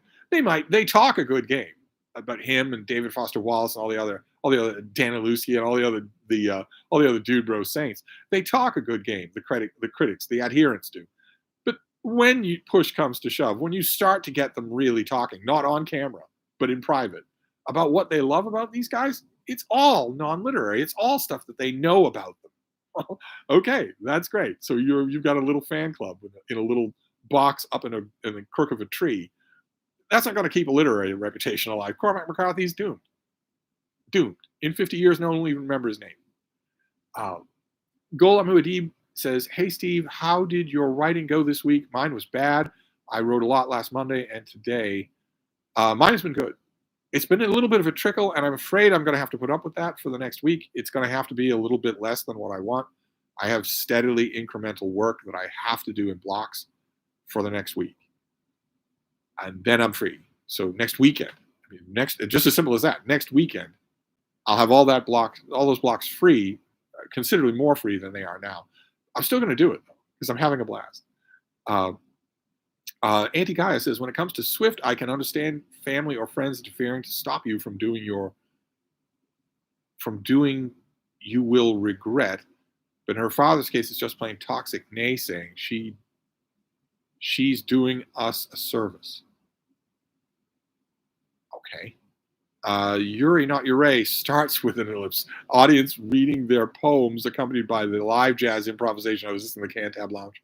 It's in Spanish. I understand point zero 0.01, but it's the melody of the language that fascinates me. Do you go to similar events? I would rather die. Wilson is back. We had to read American Pastoral in school, and nobody liked it. That's because it stinks. I was alone. I was the lone voice in the wilderness saying that 50 years ago, 30 years ago, 40 years ago. I was the lone voice saying that in literary gatherings of any kind where it was just assumed that all of literature pivoted on Roth, Updike, and Mailer. I was the only one saying they're all junk and they're all doomed. The minute they're not around to pump gas into their reputation, their works will start to fade. The minute that happens, their works will start to fade. Nobody believed me. I wrote pieces to that effect. I got mocked for it. But you all know Steve is always right. Jasper says, I meant that your old starter kit of mystery fiction was mainly author names. What is a starter kit if you don't do all the work for me? I don't think I've ever done a mystery. I don't think I've ever done a starter kit that was just names. What's that supposed to mean? I will look and see if I find the mystery starter kit inadequate. I will redo it for March Mystery Madness. Uh, Wilson says, I was told this was a counterweight to the Super Bowl. Where are the dashing sportsmen? Do you think this just throws itself together naturally? I ask you. Oh no, the chat jumped. Well, we know we were at Wilson. So let's go up and find Wilson. Oh God. Let's go up and find Wilson. He's very far up. Why does the chat do this? Why doesn't it just stay where my cursor is? Why is that? If my computer did this, I'd be furious. Uh, there we go. Okay. Daniel's Bibliophagy. Hello. I doubt you'll see this prior to 10 past the hour, but I hope your evening is going well. Yeah, I know. I'm way behind on the comments. Sorry about that. LOL. Sorry, I'm new here. I just found your videos recently, specifically your Western Canada Starter series. I guess I'd be on the lower end of the progressive stack. You know, I don't know. But it's easy to tell. The progressive stack is easily Googleable, and it controls hiring in 99% of all fields at all times at any level. It is the new Jim Crow, only it's much more widespread and much more ironclad than Jim Crow. There were exceptions to Jim Crow. There aren't any exceptions to this. So you just have to find the progressive stack and then rank yourself on it. Riches and Reeds, we get snow in Vermont, but then again, we're really in New England. Yeah, we're not going to get. I don't believe it's going to happen. 6 inches of snow. Freda has never seen snow that high in her life, and she's 7. So I don't believe it. I don't believe it's going to happen. That reading guy, hey Steve, do you still write your weekly column? No, I don't. In 2024, I am going to get back to it, but I don't think it's going to happen this coming week. DT, that phrase progressive stack, does that mean you're familiar with your boy Zach? I am familiar with your boy Zach. I knew the term outside of him, but he used it 10 years ago, 7 years ago, whatever. I discovered him after watching your complaints about the comics industry on Epic Comic Book Wednesday. Does Comics Matter still have a channel? I didn't know that. Well, he's mentioned it, but so lots of other people. It's a totally open secret. In fact, it's a totally open secret, and it went viral on Twitter just the other day with a blue-haired progressive, a blue-haired alt-left progressive, using the term positive discrimination and thinking that putting the positive in front of a known evil makes it suddenly good. That employers should use positive discrimination. So you want to say, yeah, I got my job through discrimination. Oh, but no, wait, it was positive discrimination. That changes everything. Anti Guy says, confirmed Swifty now. I'm all in. That reading guy, I wonder how common it is for people to read a book or watch a movie, often have the sinking feeling of what would Steve think? I don't mean to toot my own horn, but a lot of people have thought that over the last, I don't know how many decades. A lot of people have thought that. And I love it. As long as people think it with a smile, I love it. And I think it too about people who are long gone. They're long, long gone. But when I feel myself thinking that, when I read something, think, oh, so and so wouldn't like that I'm reading this and liking it, I smile. As long as I think it with a smile, I'm not prescriptive at all. I love teasing people about the bad mistakes they make, but I'm not prescriptive at all. But what would Steve think of this book? Oh my God, that is common, believe you me. Tom Monk, Steve, what are your 5-10 must reads? There aren't any must reads. I don't. I There aren't any must reads. If you tell me I have a goal in mind, well, then I can give you must reads for that goal, but not must reads just in general. No, there's as many kinds of readers as there are readers. Street Medic says, I like Taylor Swift as a person, but I'll stick to Steely Dan when it comes to music. Steely Dan, yes. Crosby, Stills, Nash and Young, yes. The Doobie Brothers, yes, yes indeed. Anti Gaia is responding to Matt Sheridan. Gula Muad'Dib says, "Hi, wonder what Steve would think of a number of things." Says, I am pretty opinionated. Matt Sheridan, you can always email me and ask. Matt Sheridan is responding, excuse me, to Anti Gaia. Tom Monk is responding to Street Medic. LOL says, "I'm currently taking classes on Faulkner, and I soon looked for Steve's opinion on Faulkner." Well, it's not pretty. It's not pretty at all. But in my own defense, I never made my Mailer Updike Roth comments about Faulkner. I never had any question that he would live on. DT, what would have made Baldacci's Absolute Power a real novel? What's it lacking? For me, character depth. The characters are. It was written too early for the common critique that we use now, which is that a book is just a screenplay. It was written a little too early. Now that is ubiquitous, but it wasn't quite ubiquitous then, and you can almost say that about it. But I, I didn't I didn't feel that the characters were the weak spot for me. And it feels like it feels more like it wants to whoopee cushion your attention span than that it wants to tell a story. Picture something like Absolute Power and contrast it with what Greg Iles does, and you'll see exactly what I'm talking about. Greg Iles, Natchez Burning, a book like that is on some levels similar to Absolute Power in that it has action beats. It is very much telling a demotic story. It's not vaping on and on about concepts, but it's so much better, just so much more. I mean, some of it is writing talent, but it's not only that. It's so much more textured and real. I'm not saying that Absolute Power is still good. It's still good to read, but it's that's what's lacking to make it. I use real way too freely, but that's what's lacking in it. Tolstoy 111, as George Will said, football combines the worst aspects of American life, violence, and committee meetings. Street Medic is responding to Tom Monk. Tom Monk is responding to Street Medic. Street Medic is responding to Spawn. Max says, I think Tucker is the only possible person that could succeed Trump in the MAGA cult. It's possible. I don't think he would want to because he doesn't really believe it. Most of the other people in the MAGA cult do. He doesn't. Uh, I don't think he'd want the job. Uh, the Spaminator, football is indeed a violent sport. I'll give it that. Uh, Concisions are bad. I think you mean concussions are bad. I'm not allowed to take steel chairs to the dome anymore for that reason. Such a loss. It really hurts if you do it wrong. Matt Sheridan says that's like giving a Huff piece interview to Bin Laden. Yeah, yeah. This is a guy who hunts journalists for sport. He has American journalists in prison right now who'll never see the light of day. And you're going and prefacing your I don't want to call it an interview, but your talk with him, you're prefacing it by saying no one's bothered to ask him his side of the story of his vicious invasion of a sovereign country. What other side of the story is there? It's what side of the story is there to him torturing gay people for being gay? There isn't another side to the story. It's revolting. Uh, DT says also, would they actually dumb down a novel after to sell after it's written? What would the publisher say to an author? I thought it was just authors running out of gas after they had a hit. I'm not sure what this is in reference to.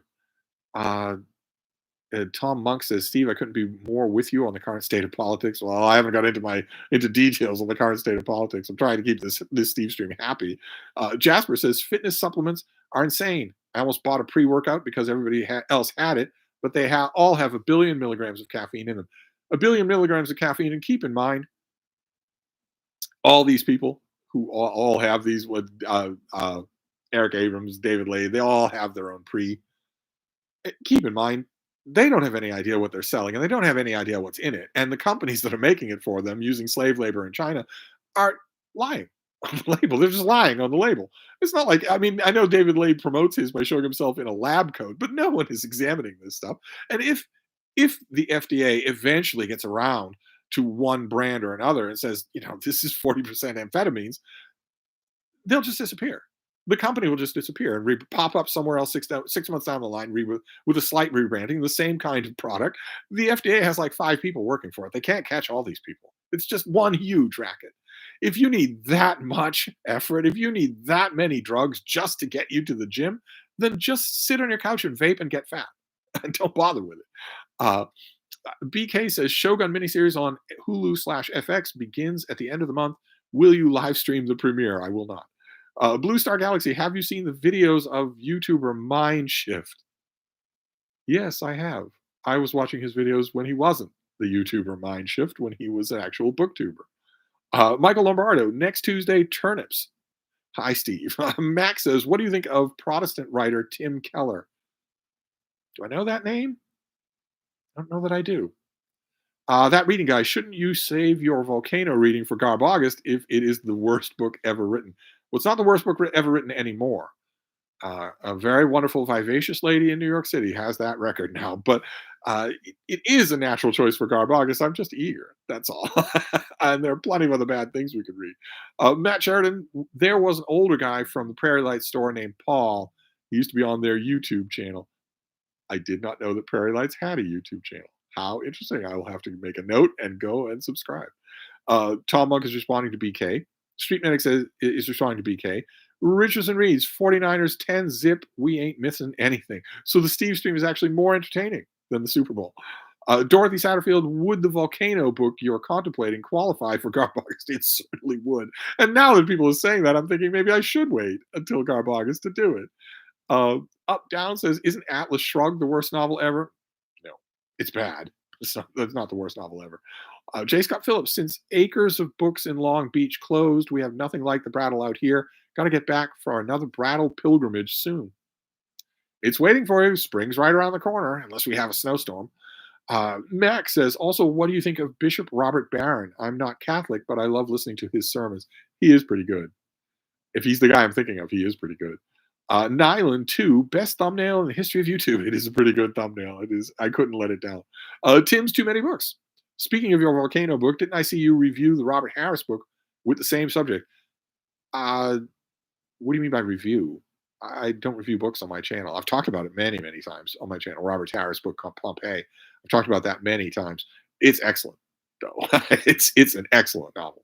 Probably my favorite thing by him. So it would not qualify as a bad novel.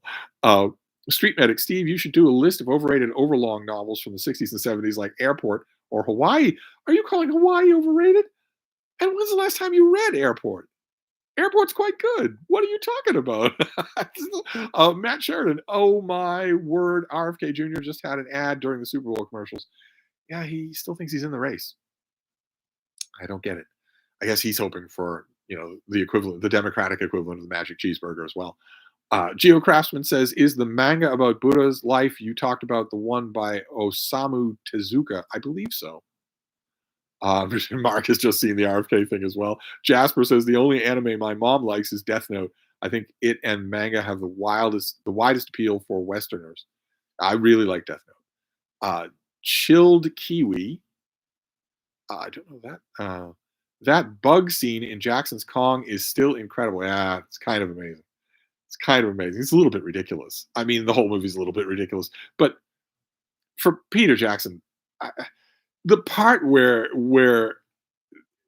the Adrian Brody is telling someone to shoot the bug off his face and somehow rapid fire bullets fired at point blank range directly at him don't hit him. They all hit the bug, but they don't hit him. But those slugs coming out of the water to eat Andy Serkis, that was just amazing. uh, and it has a great personal moment at the end there, where a character who has said he has no heroism shows up and displays heroism.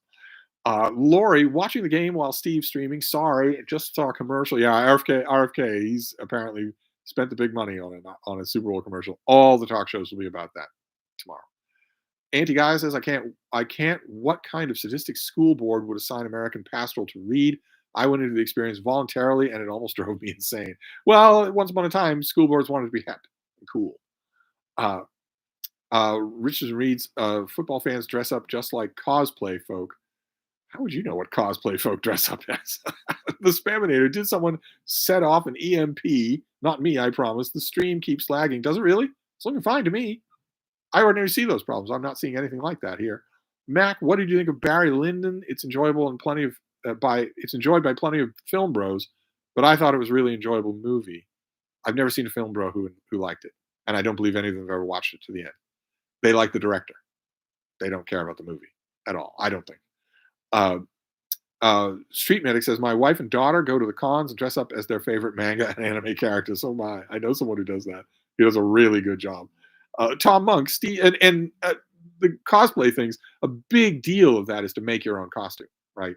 They look down on people who buy costumes or even components of costumes. You have to make the whole thing. That's the one friend that I have who does this is religious about it. Tom Monk, Steve, did you see Napoleon? I did. I was really looking forward to it, but I walked out after an hour. Haven't walked out on a movie in decades. Yeah, it was pure crap. Just pure crap. That reading guy, would you call rap music dude bro poetry? No. Monet Doyle is raining in Georgia. Oh my. Well, we are predicted to get weather here. I don't believe it. I'll believe it when I see it. We don't get weather here anymore. Mac, what do you think of the Bible scholar Bart Ehrman? His books are really accessible, but upon reading other scholars, I now find them a bit shallow. His book on Heaven and Hell was especially underwhelming. I agree. I agree. When someone's serious on the subject of reading biblical history, I always tell them, Bart Ehrman is going to be the first name you see. You're going to see 10 books. They're all going to be easily accessible to you. But if you're interested in the subject, move on from him once you've gone through them. Just go through them and move on. Because other books, there are a lot of studies out there that are a lot better, a lot more detailed. So he serves a definite purpose, but underwhelming is a good word. Anti-Gaia, the problem with Executioner Song is that Mayo seems to want to make Gilmore into a hero. The better book is Shot in the Heart by his brother Mikhail. Street Medic says that reading guy, I always responding to that reading guy. Michael Lombardo is responding to Richardson Reads. Richardson Reads, even while wasn't exactly less than toxic, reading his bio is horrifying. Blue Star Galaxy says Nirvana is my favorite grunge band. That MTV Unplugged is terrific. Is it indeed? I noticed the phenomenon of Nirvana, but I only got to know them in the book Heavier Than Heaven, the biography that I really, really enjoyed it, even though a lot of its conclusions and insinuations have since been blown out of the water, in my estimation, by other historians of Nirvana. I still thought it was a great reading experience, just vivid scenes in the book that I'll never forget. Michael Lombardo, you and Steve could do a split screen live commentary while watching the game and commercials. Who are you talking to? Street Medic, Richardson Reads, if anyone ever writes my biography, I hope people are horrified when they read it. Oh, where did you go? Oh no, the chat has jumped again. Here, let's try and get back. The problem is I don't remember where we were now. Let's see here. Well, let's do Francisco. I know I haven't read this. Hi, Steve. I don't know if you've done a video on of the place or places that you write in your home. I'm sure most of us would like to see them. I did something like that. I could do another one. I did something like that, or the place where the video was about places where you read. But they would be places where I write as well. I have only portable writing technology. But a writing video is about where I write and how I set things up. That's a really good idea for the kind of writing videos that I want to start making regularly.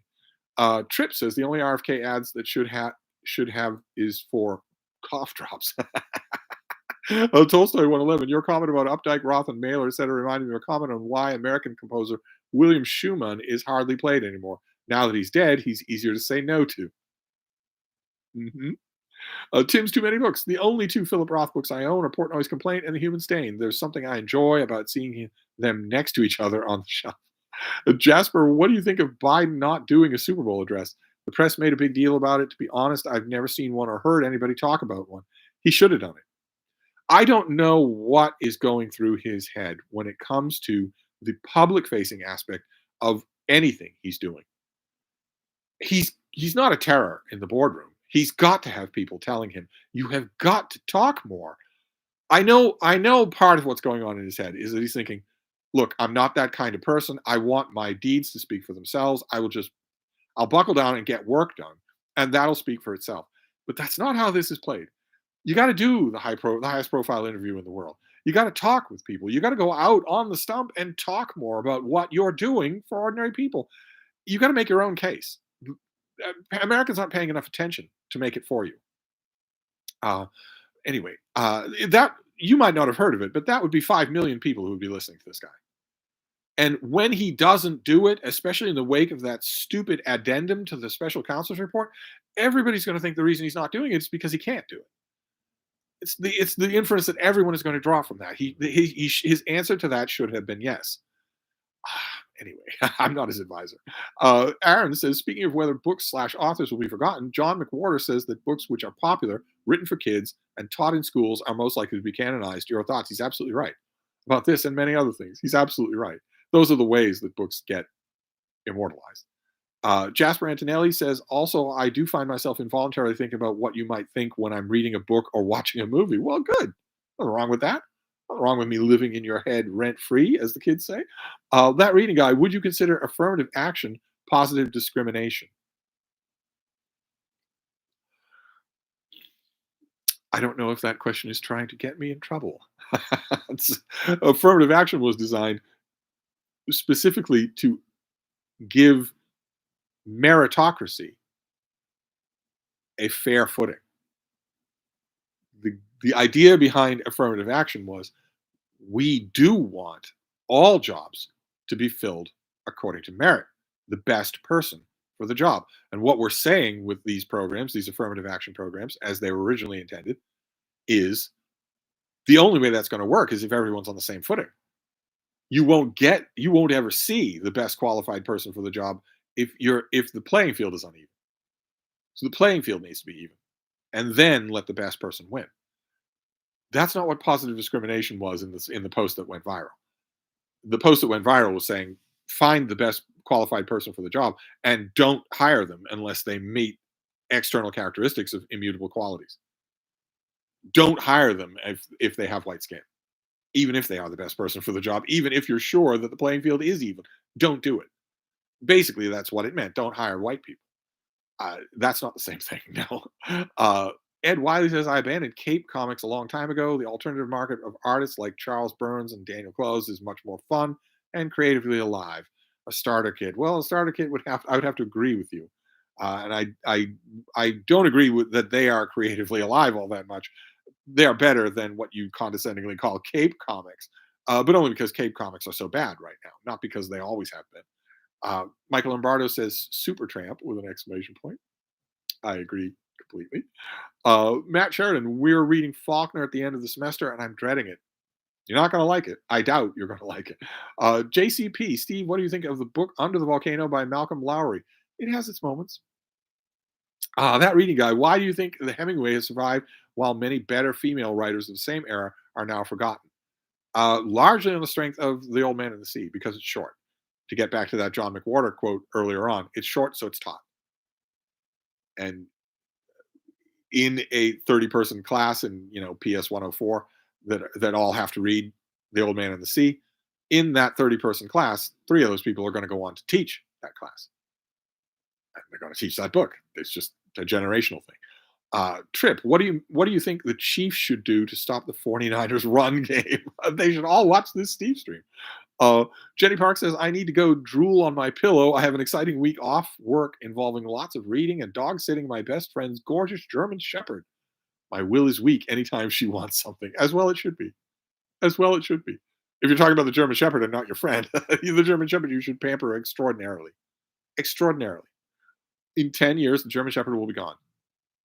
In 10 years, that's nothing. You are a long-lived species. 90 years. So give the German Shepherd not only a smooch from me, but anything the German Shepherd wants. Street Medic. Some of my favorite books are those I got as a kid. I still have a few of them. In the fact, my favorite book of all time is an old Scholastic paperback of The Heart Explorers. I got it in fifth grade. Good Lord. Mike Jr., No Country for Old Men is such an awesome movie. It might single-handedly keep Cormac known. It isn't, though. It isn't such an awesome movie. You're talking about one character, and you're not talking about that character. You're talking about his 70s hairstyle. That's not enough to carry a movie into the next generation of viewers. That does not make a movie great. The Spaminator, sorry for misspelling concussions, must be all the brain damage, the brain damage. Aaron says the only workout supplements a weightlifter should consider is a protein supplement and creatine monohydrate. Pre-workouts are unnecessary. Just drink coffee. You do need protein supplements and creatine. You do, because you're putting extraordinary demands on your body for concentrated weightlifting, not normal gym going. For normal gym going, you don't need caffeine or anything else. You just need to get off your butt and do it. But if you're going to do serious, systematic, group by group weightlifting, you do need creatine. You do need extra protein because you're putting extra strain on your body. But you don't need any of the other crap that's in pre-workout. If you need, like I said, if you need a NASA quality turbo boost just to get you to Attila's gym, then you're not cut out for this. So, LOL, LOL. On the plus side, Steve, I did read my first Jane Austen novel this semester, Emma. It's really good, but I don't know which to read next. Also, currently reading Treasure Island. Good stuff. Your first Jane Austen was Emma? Read Pride and Prejudice. Street Medic, Barry Lyndon is Kubrick's best film and his least known. Okay. Mike Jr., Paths of Glory is the only Kubrick movie I come back to. Matt Sheridan, I'm Catholic and I thoroughly enjoy Robert Barron. Street Medic, Paths of Glory is also a masterpiece. Oh my, the chat is, as the streamers say, getting away from me. That reading guy, is the Sound of the Mountain by Kawabato worth reading? Yes. DT, is there a peculiar relationship between embarrassment and the dude bro? Or a particular relationship between pride and the dude bro? Not sure what that means. Matt Sheridan is responding to Mac. Jasper says, speaking of the school books, it is embarrassing how poorly read an English teacher can be. My teacher had never read any Jane Austen or Charles Dickens somehow. Not to be snobby, but that's ridiculous. Yeah, that is ridiculous. It's also absolutely commonplace. Jasper says, this was in high school. I don't doubt it. J. Scott Phillips, has Freda freed your blob hand? Yes, she actually has. She actually has. She shifted a little. So my blob hand is free. Let's take a look and see what we have for Blob Watch. Let's see. All right, so there is the whole country. Let's give it. All right, well there are systems here. Definitely, we've got this big thing down in the south. And then another scar of, looks like, rain and sleet over there. I don't actually see what's happening in New England. I don't see what's supposed to happen. Could it be this little thing over the Great Lakes? Could it be this thing that's coming in? That's supposed to be here? For a little tough to tell. This is big. And Scotty, I don't think you have anything. You suffered enough. I don't think you know. You don't have anything on the West Coast. So yeah, we did manage to get in Blob Watch after all. Let's see here. Francisco, me again. Is there a book specifically about the MAGA phenomenon? There are a couple. Yeah, there's a small reading list of them.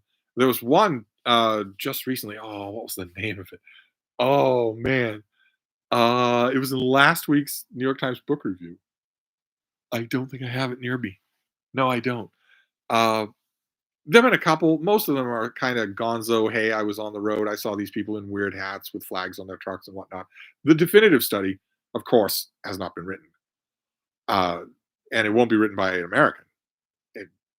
It'll be written by someone who's not an American after 2025. Lori says, maybe you will actually get some snow in Boston. We got 6 inches in my part of Texas today. I don't believe it.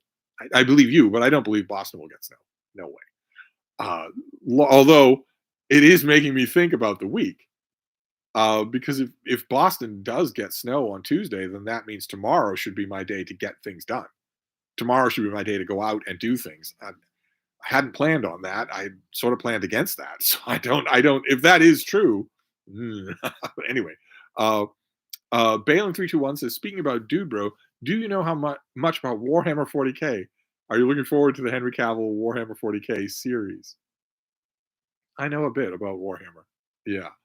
And I look forward to anything Henry Cavill is in. He can make anything watchable. Kevin JN, the article on Genesis in Harper's was fascinating. Was the book as good as the review? Harper's, are you talking about Marilyn Robinson's piece? It wasn't a review. It was a repurposed bit of her book. And I'm ashamed to say I haven't got to the book yet. That's just terrible. I should be on my second or third reading of it. Aaron, Heavier Than Heaven was fantastic. Read it as a kid. What do you think of the theory proposed in Who Killed Kurt Cobain? I like it. I'm ashamed to say, as a critic, I'm ashamed to say how much of Heavier Than Heaven I just sort of believed without even thinking, well, where are you getting this? The minute you start to look around, you start to see a lot more moving parts. Matt Sheridan says Barry Lyndon is wonderful. I agree if we're talking about the book. I know we're not, though. Wilson is back. Everyone bullied me terribly in school. I don't doubt it. You're such a target. LOL, LOL. Have you read Michael Azarad's Come As You Are? Also good Nirvana book. I've not. Francisco says, and my last question, if I may, you may, of course you may. What do you think about Bret Easton Ellis? I'm reading The Shards, his latest novel, and I'm really enjoying it. It was really good. It's actually stuck with me, The Shards, and making me think I need to reread it. And almost nothing from 2023 did that or has done that so far. But look at Bret Easton Ellis. He's a good example of someone who has not gone away because it was never a shtick with him, even when he had a wide open opportunity for it to be. I mean, he did write a sequel to his best-selling novel, but he's been trying different things, writing a few different ways, varying just a bit. He stayed engaged in something other than just the upkeep of his own reputation, which makes him more interesting by far than the dinosaurs of the generation that preceded him. I should. There's a beautiful UK trade paperback of The Shards. The Shards in paperback in the UK is so much better looking. I should see if I could get that for really cheap and reread it in that format. Street Medic says another really good film set about the same time is The Duelists. Oh, we're not going to agree on much tonight, are we? Aaron says, Come As You Are was the first Nirvana book I read. Matt Sheridan says, as a Nirvana fan, I think Kurt killed himself. I personally don't believe there was a conspiracy. Okay. All right. But it doesn't seem physically possible that he killed himself. And if you would open that door a crack, let's say you open that door a crack and say, all right, it doesn't look like this would happen this way. It doesn't look like he was planning on it. It doesn't look like any of that. Let's open the door a crack and say, what if he didn't? Who stands to benefit? Oh, the minute you ask that question, you're on a roller coaster ride straight down. So we should talk about it over wine and calzones over here at Hyde Cottage. That reading guy, we need to know Steve's favorite mug, music, blankie, and writing quill for writing. I don't do mugs because they break. Everything I touch breaks. Everything I need, everything I use has to be metal, or it will break. When somebody years ago, somebody came over here. We had not here where Hyde Cottage was when it happened. Somebody came over and gave me a present, a box with a ribbon on it, actual wrapped present, and it was a reading mug. It was a mug with a bunch of books on it, a ceramic mug. And I took it out of the box. I held it up and said, "Isn't that lovely?" And then I smashed it on the floor intentionally. I just hurled it onto the floor, smashed it into 1,000 pieces. She was stunned, just stared at me. I said, "I thought I'd do it now." Rather than wait. I thought I'd do it now and just get it over with. And she never made that mistake again. Every present that I got from her in subsequent years was made of metal. As all things must be. They must be made of metal, or I will break them. Let's see. LOL says, Azarad's other book, Our Band Could Be Your Life. Our Band Could Be Your Life is also pretty good. That one I've heard about.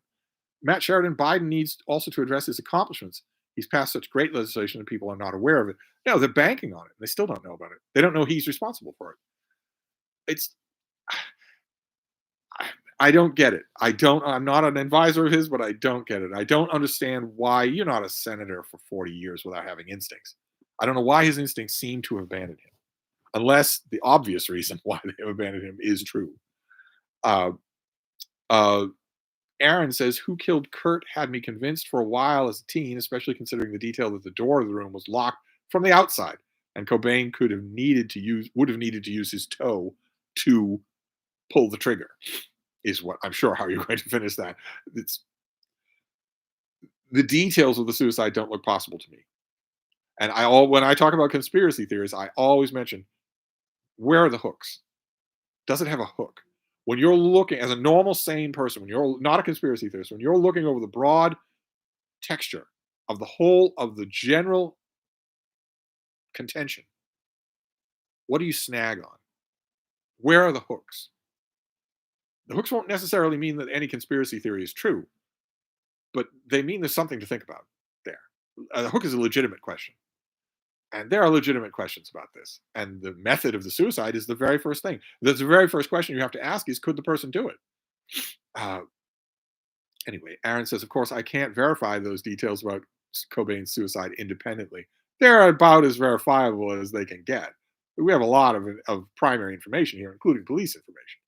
The Spaminator, I'm not permitted to write an autobiography. Too many non-disclosure agreements. I swear, you drive through one nursing home. DT, how do you like Gregory Peck? Any favorites of his? I think he's a great classical actor, a little too stiff, but he's so good to watch. Would he have made a good Superman? He wouldn't have made a good Superman, no. He wasn't a ham. But I love him. I love him in everything. DT says, do you like his Captain Horatio Hornblower? I certainly do. I certainly do. Tolstoy 111, Matt is responding to Matt Sheridan. Andy Guy says, if Kurt actually was murdered, I can't imagine his wife had set it up.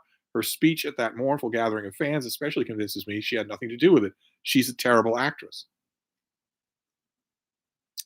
The firsthand reports that say that her tone radically changed once people were paying attention to her, that she did, in fact, start acting heartbroken. You're just discounting those?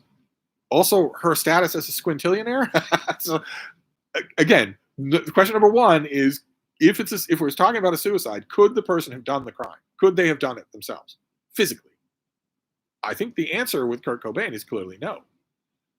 But even if you accept that, even if you say, well, you never know, or it might look that way, but maybe not, the second question that you inevitably have to ask in any kind of violent scene like this is, who benefits? And if there is a clear answer to who benefits, in this case, there couldn't be a clearer answer, is that person squeaky clean? She certainly is not. She certainly is not. Anyway, anti-Gaia, but maybe that's me being naive. I don't know. I wouldn't call it naive, but there are firsthand accounts of her not being grief-stricken unless cameras were rolling. Where would those be from? Why would those exist? Anyway, Jasper says, Steve, what do you think of The Last Days of Pompeii? Greatest novel ever, right? Not really, no. Richard reads, word is halftime show is so bad that the network has shifted to the Steve live stream. Wouldn't that be awesome? I'd have more than 100 people watching. Jack O'Hara, do you have any stories from time in Vegas? I've never really enjoyed Vegas. I visited many, many times. And almost every time that I went with people who were assuring me even more strongly than the last group that this time I would enjoy it. It is such a quintessentially human place. I never enjoyed it. I just never did. Excuse me. Aaron says, Courtney Love strikes me as a consummate psychopath. I've met one confirmed and a few who were likely psychopaths. She reminds me of them. She is not squeaky clean. If the first question that you ask could the person have killed themselves? The second question you ask is the primary beneficiary, the person who benefits from the death, are they squeaky clean? She's not squeaky clean. I don't know, of course, but I tend to think she got away with the crime of the century. Mike Jr. says, come on, that movie is amazing, but I don't know what Mike, No Country. No, it's not. And I would argue that you don't think it is. I would argue this is classic dude bro goalpost moving that's going on. Uh, Aaron says, my first Jane Austen was Clueless. You know, you joke, but I think that's true for a lot of people. DT, do you like any of the literary criticism of Roberto Eco? Is he insightful? He is insightful. Yeah, his naturally, I like his nonfiction about books better than I like anything else that he wrote. Mark Richardson, Jane Austen is nowhere as good as Patrick O'Brien.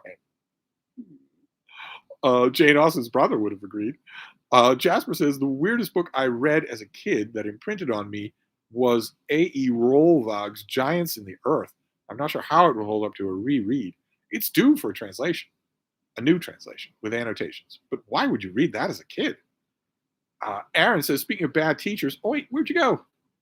Aaron, the stream jumped as soon as I got to you. You were speaking of bad teachers. I once asked an English teacher whether there was a rule about ending sentences with a preposition. She responded, how the hell should I know? Street medic, the big blob in the middle of the country is sitting right on top of me. Yeah, there are two big blobs, but one is in the middle and one is in the south, but nothing looks like it's coming to New England. Tolstoy 111, the Humphrey Cobb book that Passive Glory was based on is even more depressing than the film. Still on about Passive Glory, are you? Jasper, why do weightlifters not season their food? All my weightlifter friends eat unseasoned burnt beef patties or uh, or blend peanut butter and drink it to bulk. Yeah, they have weird pseudo-religious views about all kinds of things. Specific kinds of vegetables and prescribed vegetables, seasoning, all kinds of things. And it's all based on bro science. None of it is real. None of it is based on anything real.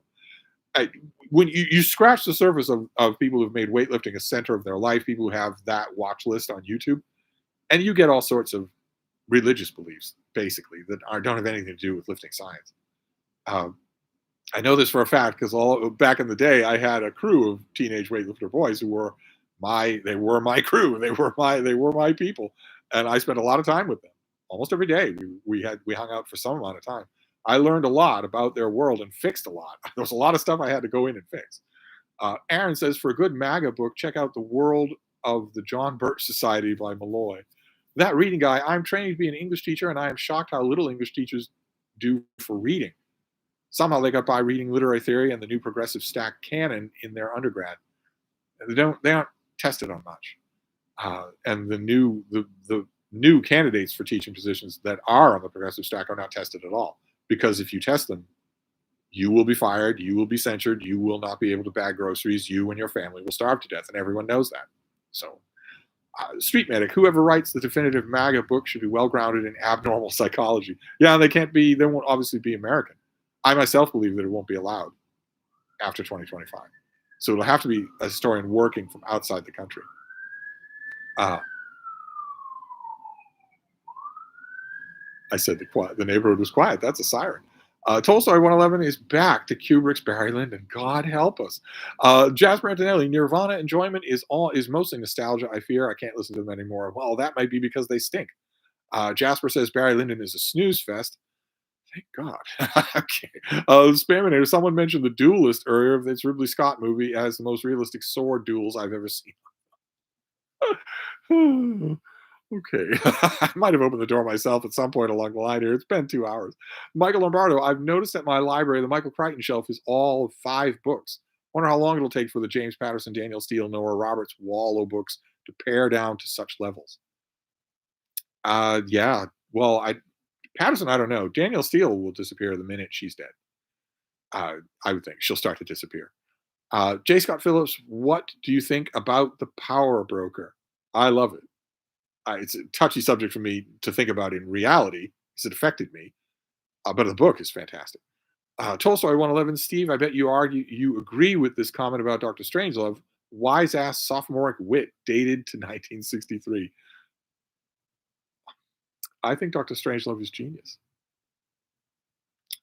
It's dry wit, which is why it went right over the heads of 99% of the critics who watched it at the time.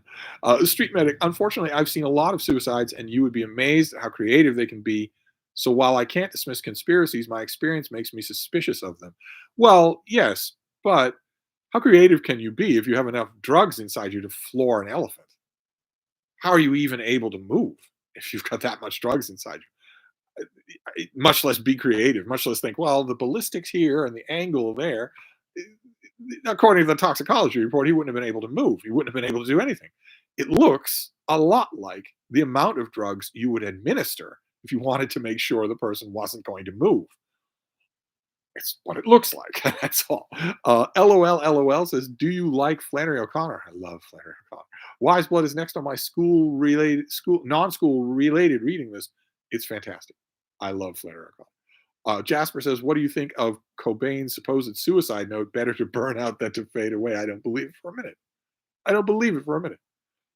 And keep in mind the earlier alleged suicide attempt, where before he could even speak, he wrote on a note that Courtney Love tried to kill him.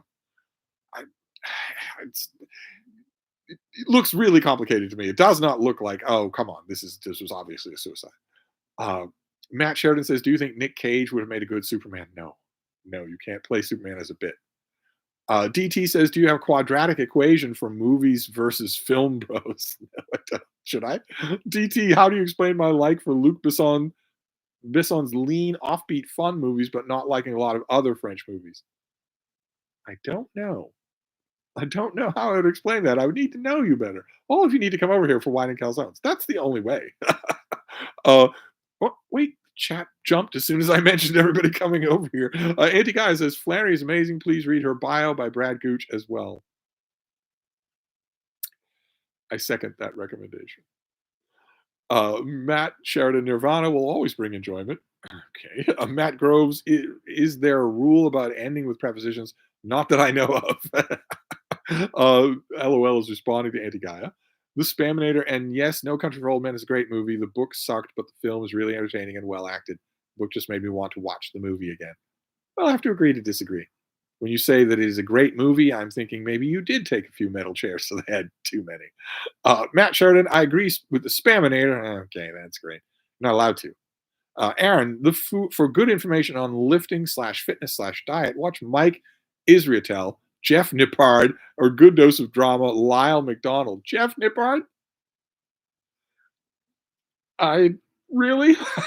He's good information, I suppose. He's 4 feet tall. How can you watch him without thinking that all of the weightlifting he's doing is psychological overcompensation? How can you watch him and not think that? Uh, so the Spaminator, the Coen brothers really do it for me, my kind of movies. Jasper, I read Giants in the Earth as a kid because I needed a book report book and picked it at random off the shelf. Really liked it when I was 12. It's about the level that it's at, but still, I'd like to see it get a little bit of a renaissance. Oh, wait. Matt Sheridan, "Gentlemen, you can't fight in here. This is the war room." Don't get me started quoting Dr. Strangelove. Tolstoy 111, I'm scared to ask, but do you like 2001, the film, not the book? Of course I don't.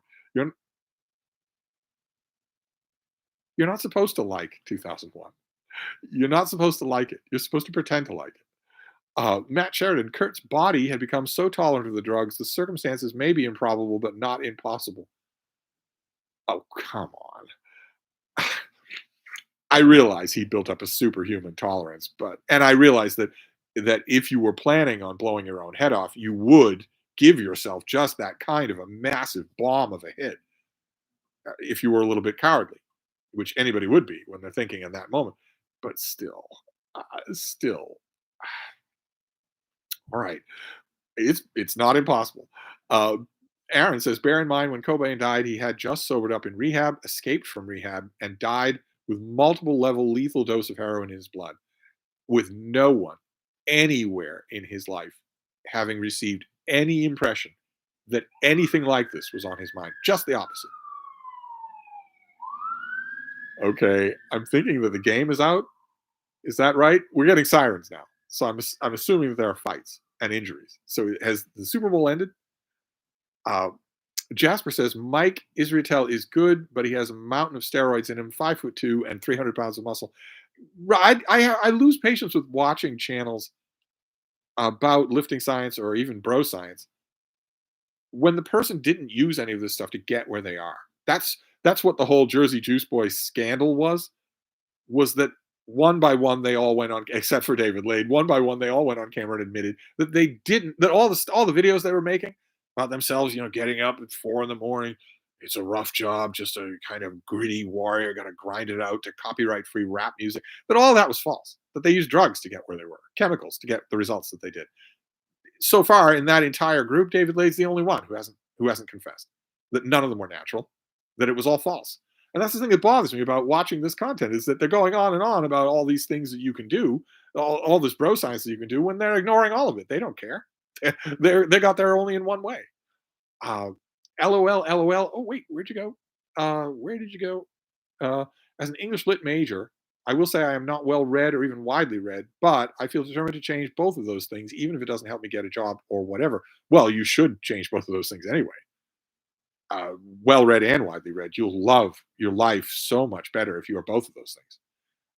Francisco says, is responding to Aaron. Aaron says, Jeff Nippard and I are the same height, Steve. You're welcome, Francisco. I'm not saying there's anything wrong with being 4 feet tall, but in his case, it seems like overcompensation for something. Uh, Jasper says, my girlfriend at the time got worried when I started weightlifting because suddenly my YouTube feed was full of half naked men. Well, that's another element. We don't need to go down that road, but the homoerotic elements, I mean, that's been part of weightlifting all along.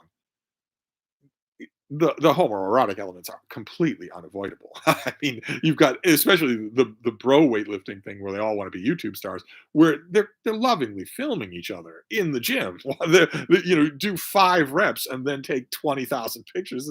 It's all not that there's anything wrong with that, but still. Matt Sheridan says, Dimitri, can you turn the music down? So you're just going to keep quoting from the movie. I might be having a guest here in a month. And if that happens, I'll probably be subjecting that guest to quite a few clips from Doctor Strangelove. LOL, LOL. Also, I'm not aiming to be an English teacher. I have no idea what I'm aiming to be honest. Well, you might be very young. If you're very young, then you have time to decide. Jasper says, sorry to hear that, Aaron. Okay, Street Medic. What ruined No Country for Old Men is the shooting out a lock with compressed air. Physics would just not allow that. Is that what ruined it? I can think of a few other things. Tolstoy 111, I've seen 2001 countless times. I love it. I watch it on my own when there is no one around to impress. Okay. Stockholm Syndrome might have set in. It's not an enjoyable movie. It, maybe you love it. All right, fine. It works for you. Wait. DT, what do you think of Doctor Strangelove?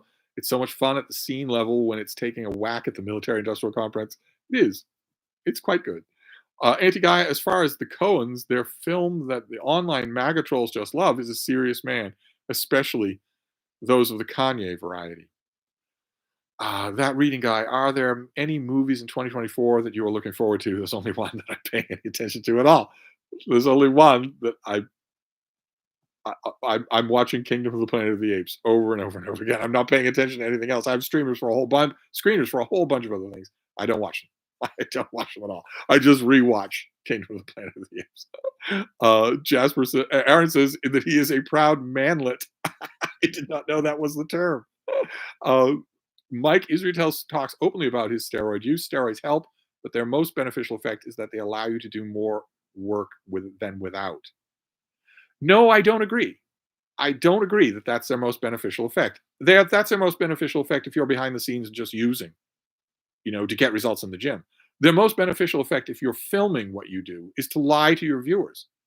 They give you better results. They have visual results that you might not feel like getting off your ass and creating on your own. If you are filming your content to be an influencer, to sell programs, to sell your own and you use this stuff, you are lying, whether it's steroids or, HGH or whatever it is. If you're enhancing yourself, if you're not natural, then you're lying to your viewers, telling them these results are possible if you do these things that I'm telling you. And you can't tell them to take drugs. Your channel will be pulled down immediately. But it's the thing that made you what you are. It's the thing that makes you look the way you do. So you're telling them, here's the results you can get in order to look like me, and it's not true. I just anyway. Don't make me climb up there. I did not know the term manlet. That is absolutely priceless. I don't want little Jeff Nippard mad at me. Although, as built as he is, if he was mad at me, I could literally do the cartoon thing and just reach out and put my hand on his forehead, and he would be swinging at me without being able to reach me. It'd be literally true. He's half my size.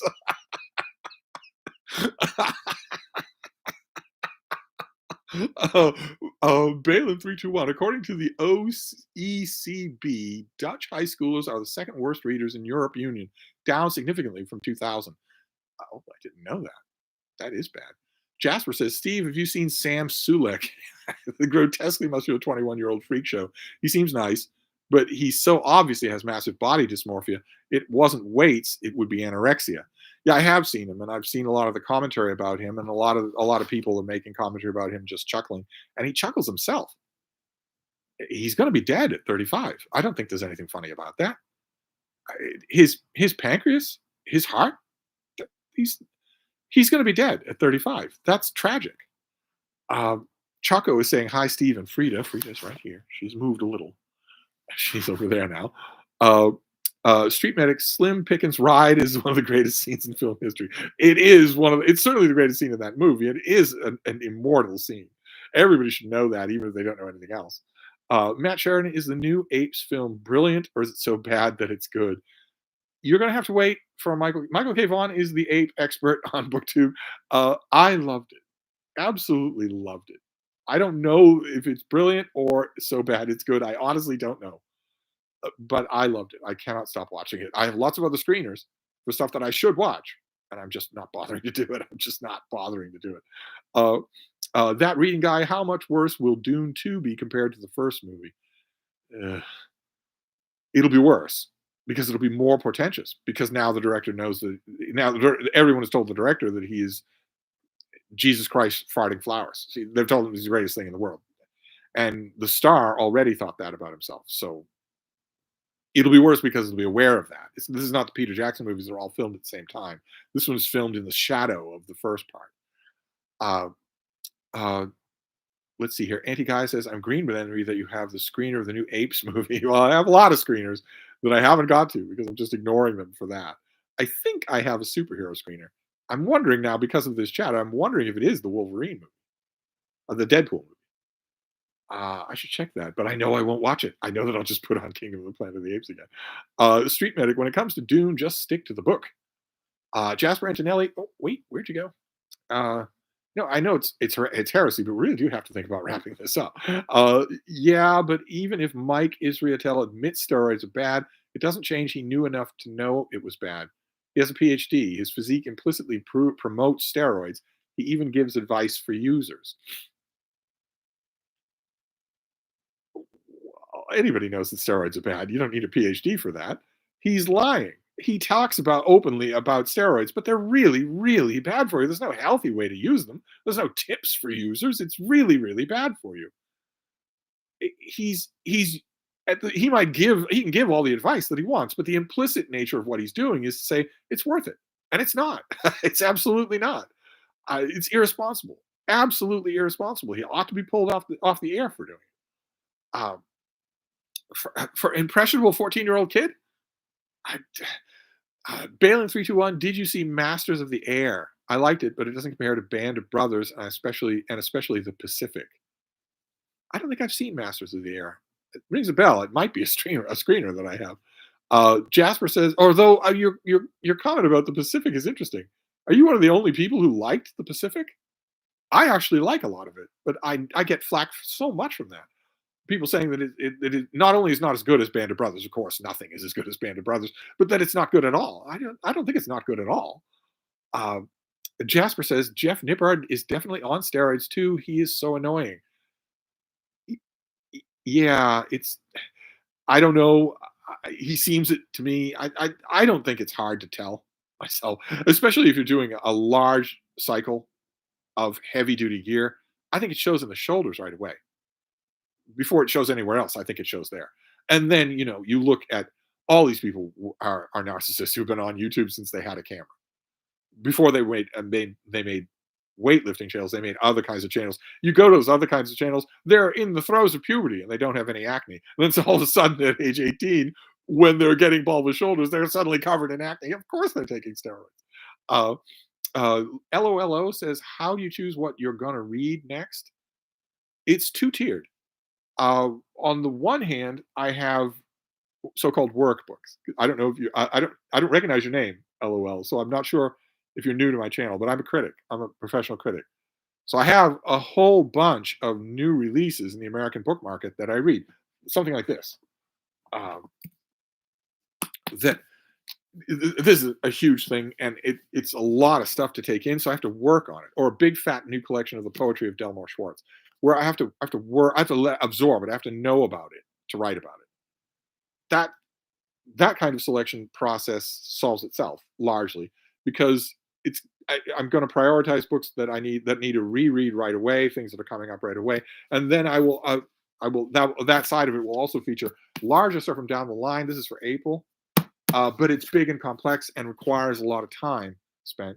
And so that's one tier, is that's the larger tier. And then the second tier is the fun stuff that I get otherwise, whether it's suggested by BookTube or whether it's something like this that I find at the Brattle, where I got to have that uh, just serendipitous, unpredictable element in the reading, or even the fun of all these. I love the new release racket. I absolutely love it. But even the fun of that would pale if I didn't mix it up with random stuff. But those are two ways. So one is determined by happenstance. What am I going to find at the Prattle? And the other is determined by what I get in the mail and when it's due. So it's those two ways. Uh, Balin321 says the fact that I have a family member who is permanently crippled due to U.S. bombardments didn't help, to be honest. So might influence my view. Your view of what? U.S. bomb. I'm sorry to hear about that, but what U.S. bombardments are we talking about? I don't get the context.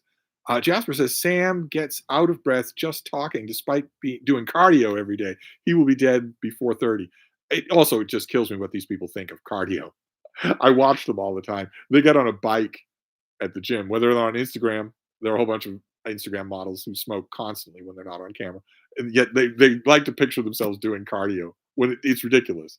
It's their idea of cardio is to get on a bike, a stationary bike, and just ploddingly.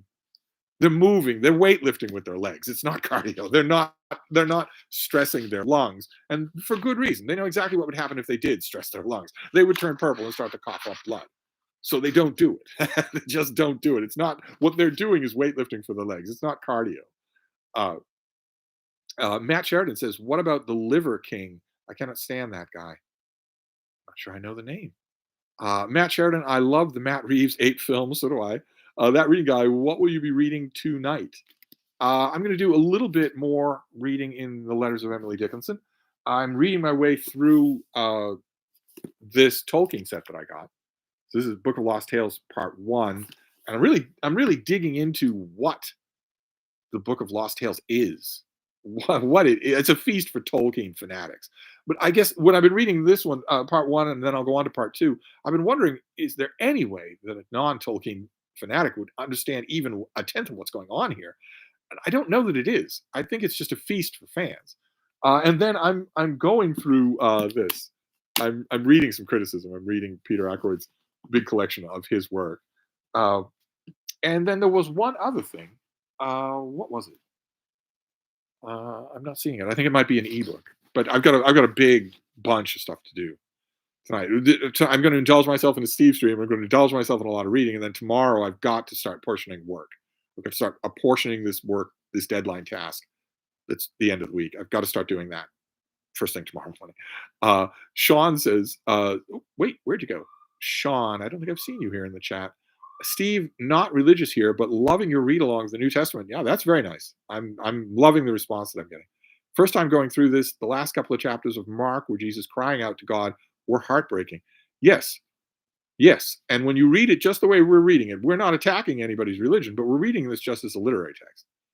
And when you read Mark as a literary text, it is absolutely obvious that Jesus is not in communication with God, not regularly, and that at the end of the story, he feels bitterly let down by God, by a totally separate character who's not part of Jesus at all.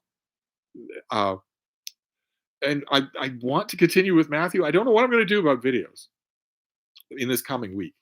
I say, I might have to go down to one video a day, but I'm doing 2 read-alongs at least. and that's leaving out male or anything else. That's I don't know. I'll figure it out. I always do. Uh, Matt Sheridan, both of those Apes films were better than his Batman film. Street Medic, Jesus Christ is farting flowers should be included in the next update of Bartlett's familiar quotations. Sean, Doom movies are a waste of Denis Villeneuve's talents. If he had any, they certainly would be. He could be doing original work instead of adaptations. Well, he's never going to stop this. This is a, poker guy just shoving a pile of money straight at you. Uh, Jasper says, I've seen people read Dude Bros say the Pacific was better than Band of Brothers. Insane. You can't possibly think that. No one can think that. I think the Pacific is better than its critics say, but Band of Brothers is perfect from beginning to end. It's Aaron says, Israel advises most people not to use steroids. That said, they and all other drugs should be legal so that adults can make their own choice without the threat of state violence hanging over them. When you come over here, we'll have so much to talk about. He advises people not to do steroids with his mouth. What does his videos do? What do his videos do? His videos encourage you to use drugs. The visual results, the influencer, the ad money, the sponsorships. His videos encourage you to do it. His mouth might be saying not to, but his videos are not saying that. It's incredibly naive to say otherwise. And all drugs shouldn't be legal. Obviously, they shouldn't be legal. Jack O'Hara, do you think big bodybuilders are ever actually attractive? No, I don't. No, they start to look really freakish. That's the goal. That's their core audience wants them to that way. But actually attractive? No, no. There has to be a kind of a classical symmetry, and the metrics of that have not changed in 5,000 years. Praxiteles was sculpting athletes who we would consider them to be incredibly attractive now. He was doing that thousands of years ago. And in his day, the foremost appreciators of young male beauty would have pointed at a giant bodybuilder as a freak. He would have been jeered and rock thrown out of town. He would not have been considered attractive at all. Now, attractive, I don't think is what they're going for. In the other rungs, the YouTube influencer rungs, you will find people who have worked up a really good looking body and are also handsome people. They can be attractive as long as they don't overdo it. I could rattle off a whole list of names of people who I think the basis of what they're doing is that they were attractive first, and then you can build muscle on top of that. Uh, uh, Street Medic, I still haven't recovered from seeing Sting in his metallic bikini bottoms. As Blue Star Galaxy, the only Denis Villeneuve film that I've enjoyed so far is The Prisoners. Balin 321, I love The Pacific. Preferred Band of Brothers as a series, but I found the men in The Pacific significantly more grounded and sympathetic. I rewatch it the most. Wow. Okay. Fantastic. Well, now I think I want to rewatch it myself. Madman Gone Mad says, good day. Jasper says, shoulders are definitely a red flag. Yeah, those bowling ball things. You go back and look at David Lade. You can see it clear as day. The rest of him is as skinny as a scarecrow. And he's got these huge bowling ball. He calls them bowling ball shoulders. They're the first thing to grow for anyone. They just balloon for people on PDEs. Yeah. Balin 321, Masters of the Air is about U.S. bombers in Europe. IOFC don't blame them, but seeing them drop bombs and thinking about the casualties on the ground just pulls me out of it slightly, is all. Oh, okay. Yeah, I agree. That would be jarring.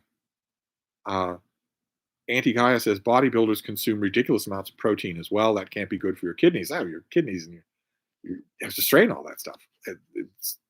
They don't care. They are buying up the mortgage as fast as possible to hit it big now. They are a product of this one-armed bandit social media. I want to be an influencer culture that is just going to kill a lot of them. That's all there is to it. It's all of them are going to die in their 30s. That reading guy, wait, where did you go? Your Goodreads activity has almost dried up this lately. Yes, this week it has. Yeah, I was going strong, and then a lot, and then I stopped, and I mean to start up again. I don't know how I'm going to work all this in this coming week. I will find a way. One thing that I wanted to do on Goodreads, in addition to referencing every new release book that I do, is to go into my huge back catalog, find some random review from 10 years ago or 12 years ago, clean it up, put a new picture in it, and then link that as well as just a random older book on Goodreads. No reason I can't keep doing that. I just haven't done it lately. This week was bad for that. Madman Gone Mad. Steve, what do you think of Emma Donohue's historical novels, Frog Music, The Sealed Letter, Life Masks, Slammerkin? They're the only ones currently available in my used bookstore. Slammerkin is very good. A lot of them are really good. Uh, Jasper says, I just found Lafcadio Hearn this week and already love him. He's terrific. There's nothing that you won't love, I bet. Street Medic, I just changed my profile pic so I can leave Steve with a disturbing image after the stream. I can't see it. It's just a little blur to me. Tyler, speaking of Instagram models who smoke constantly, that Jacob Elordi sure is something. But it's really sad that our society still adores all that smoking does to the face, even without realizing. He's a perfect example of what I'm talking about. He's what I refer to as guild level navigator. Guild navigator level of tobacco addiction. He cannot live without it. Cannot go even 10 minutes without it. All night long, all day long, more than eating. He doesn't eat. Just constantly. And that was a conscious decision on Elordi's part. That was a conscious decision of, this is going to look cool. I'll look cool doing it. I'll live to 100 anyway. I want a house over to Topanga Canyon. I agree. It's a little sad. Hank Murdekas, don't know that name. Steve, what are your favorite books on architecture? Any outstanding biographies of individual architects? Not a strong suit of mine at all. I read some polemics of architecture that I really like, and I've read biographies of, for instance, there was a monograph that came out about 10 years ago about McKim, Mead, and White. Of course, I read that. I read every English language work on Palladio, but I don't know the subject really well at all. Matt Sheridan, wait, where'd you go? Here. Time to wrap this up. Must get to reading. Good night. I agree. It's time to wrap things up. 3 hours is long enough. Let's get to 3 hours and let's stop. Tolstoy 111, did you like Ken Burns' documentary about the Roosevelts? Not particularly, no. Jasper, anybody on steroids just looks gross. Your body lean and muscular and natural is your most attractive self. Your body natural and in perfect shape. Take your not that I want to talk, but you take your natural body shape and then exercise and eat right until you are at around 7% body fat. That is what the perfect version of your body looks like. If you take drugs in order to change that, you get some. Well, look, David Lade is a perfect example. He is a tall, skinny kid. But no, no, that won't make you a multimillionaire. So you get this freak show where the lower arms, the legs, the waist are all the lower arms, leg, and waist of a tall, skinny kid. But the rest of it is just this weird conglomeration of whatever cycle he's on. DT says, about Umberto Eco, can you recommend any of his nonfiction about books? What's the name of his famous one? I wish Jason were here; he would know. I can almost see it from here. But if you just look him up on all of his nonfiction collections are really good. He has one in particular, but I can't see it from here. I don't remember the title of it. But all of his nonfiction about books is good. He has like 3 titles. Street Medic, I work out a lot, but I have never used steroids or any supplements to do it because I have a physically demanding job and because it's healthier than just sitting around all the time. Aaron, the point about protein and kidney health is also wrong. Protein is only a threat to kidney health if you already have kidney disease, which is not caused by high protein content. Your kidneys have to filter a lot, and so does your liver. If you're bombarding it with huge amounts of protein, you're putting a strain on those organs. That's not wrong. I mean, protein is. I'm not saying that you can protein yourself to death, but you can overdo it, definitely. Jasper, I think Mark Ripito has the best advice. Lift for bone health, not muscle. Despite his occasional sexism and Texas masculine attitude. I don't think I know that name. Balin 321, what is your view of Saltburn? I didn't like it. I don't like shock for shock's sake. It wasn't all that shocking, honestly. I didn't like it at all. I know that it's a darling right now, but I didn't like it at all. J. Scott Phillips, what do you think of the Stephen Baxter Flood series? I really enjoy it. I really enjoy a lot of what he writes. He's no Tolstoy, but I really enjoy a lot of what he writes. The Flood books, I wish I had them. They are really good. Aaron, Mark Ripto is a good source for lifting advice, especially for beginners. Okay, I didn't know this guy. I'm gonna have to look him up. Actually, let's look him up right now, shall we? Since we're wrapping up this stream, I assume he has a YouTube channel. Yes.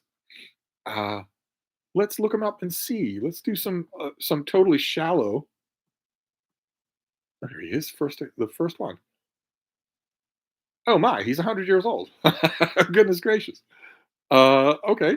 All right. Well, duly noted. He's in my search engine now. Uh, Ravens fan, 1961. Always heard you say the Brattle has every genre except romance. Why no romance?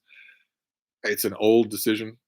Used bookstore people always say, if you start buying romance from customers, you'll end up getting nothing but romance. You'll become a romance bookstore, and I don't want that. So they just rule it out. I think also this, I mean, not to speak ill of the Brattle, but I think there's an element of snobbery as well. Usually there is when connected with romance. Aaron, yes, Steve, but how's the water at Saltburn? That reading guy, so much about weightlifting is about taking pictures in the mirror. Has there ever been a weightlifter who wasn't into showing off? Excuse me. Well, the new generation is worse. The Jersey Juice Boys 10 years ago really kicked off a whole wild YouTube element of all of this. It was simmering in the background always, but they made people think, hey, I want to be a multimillionaire.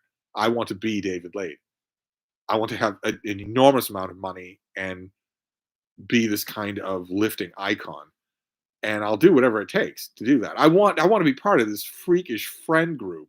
They're all normal looking kids in New Egg Township, and then all of a sudden they start breaking world records just casually in every YouTube video. David Lade was deadlifting 700 pounds. That is world record class for doing that, and he made nothing of it and never competed, never did anything of it. So I'm watching these videos and I'm thinking, what?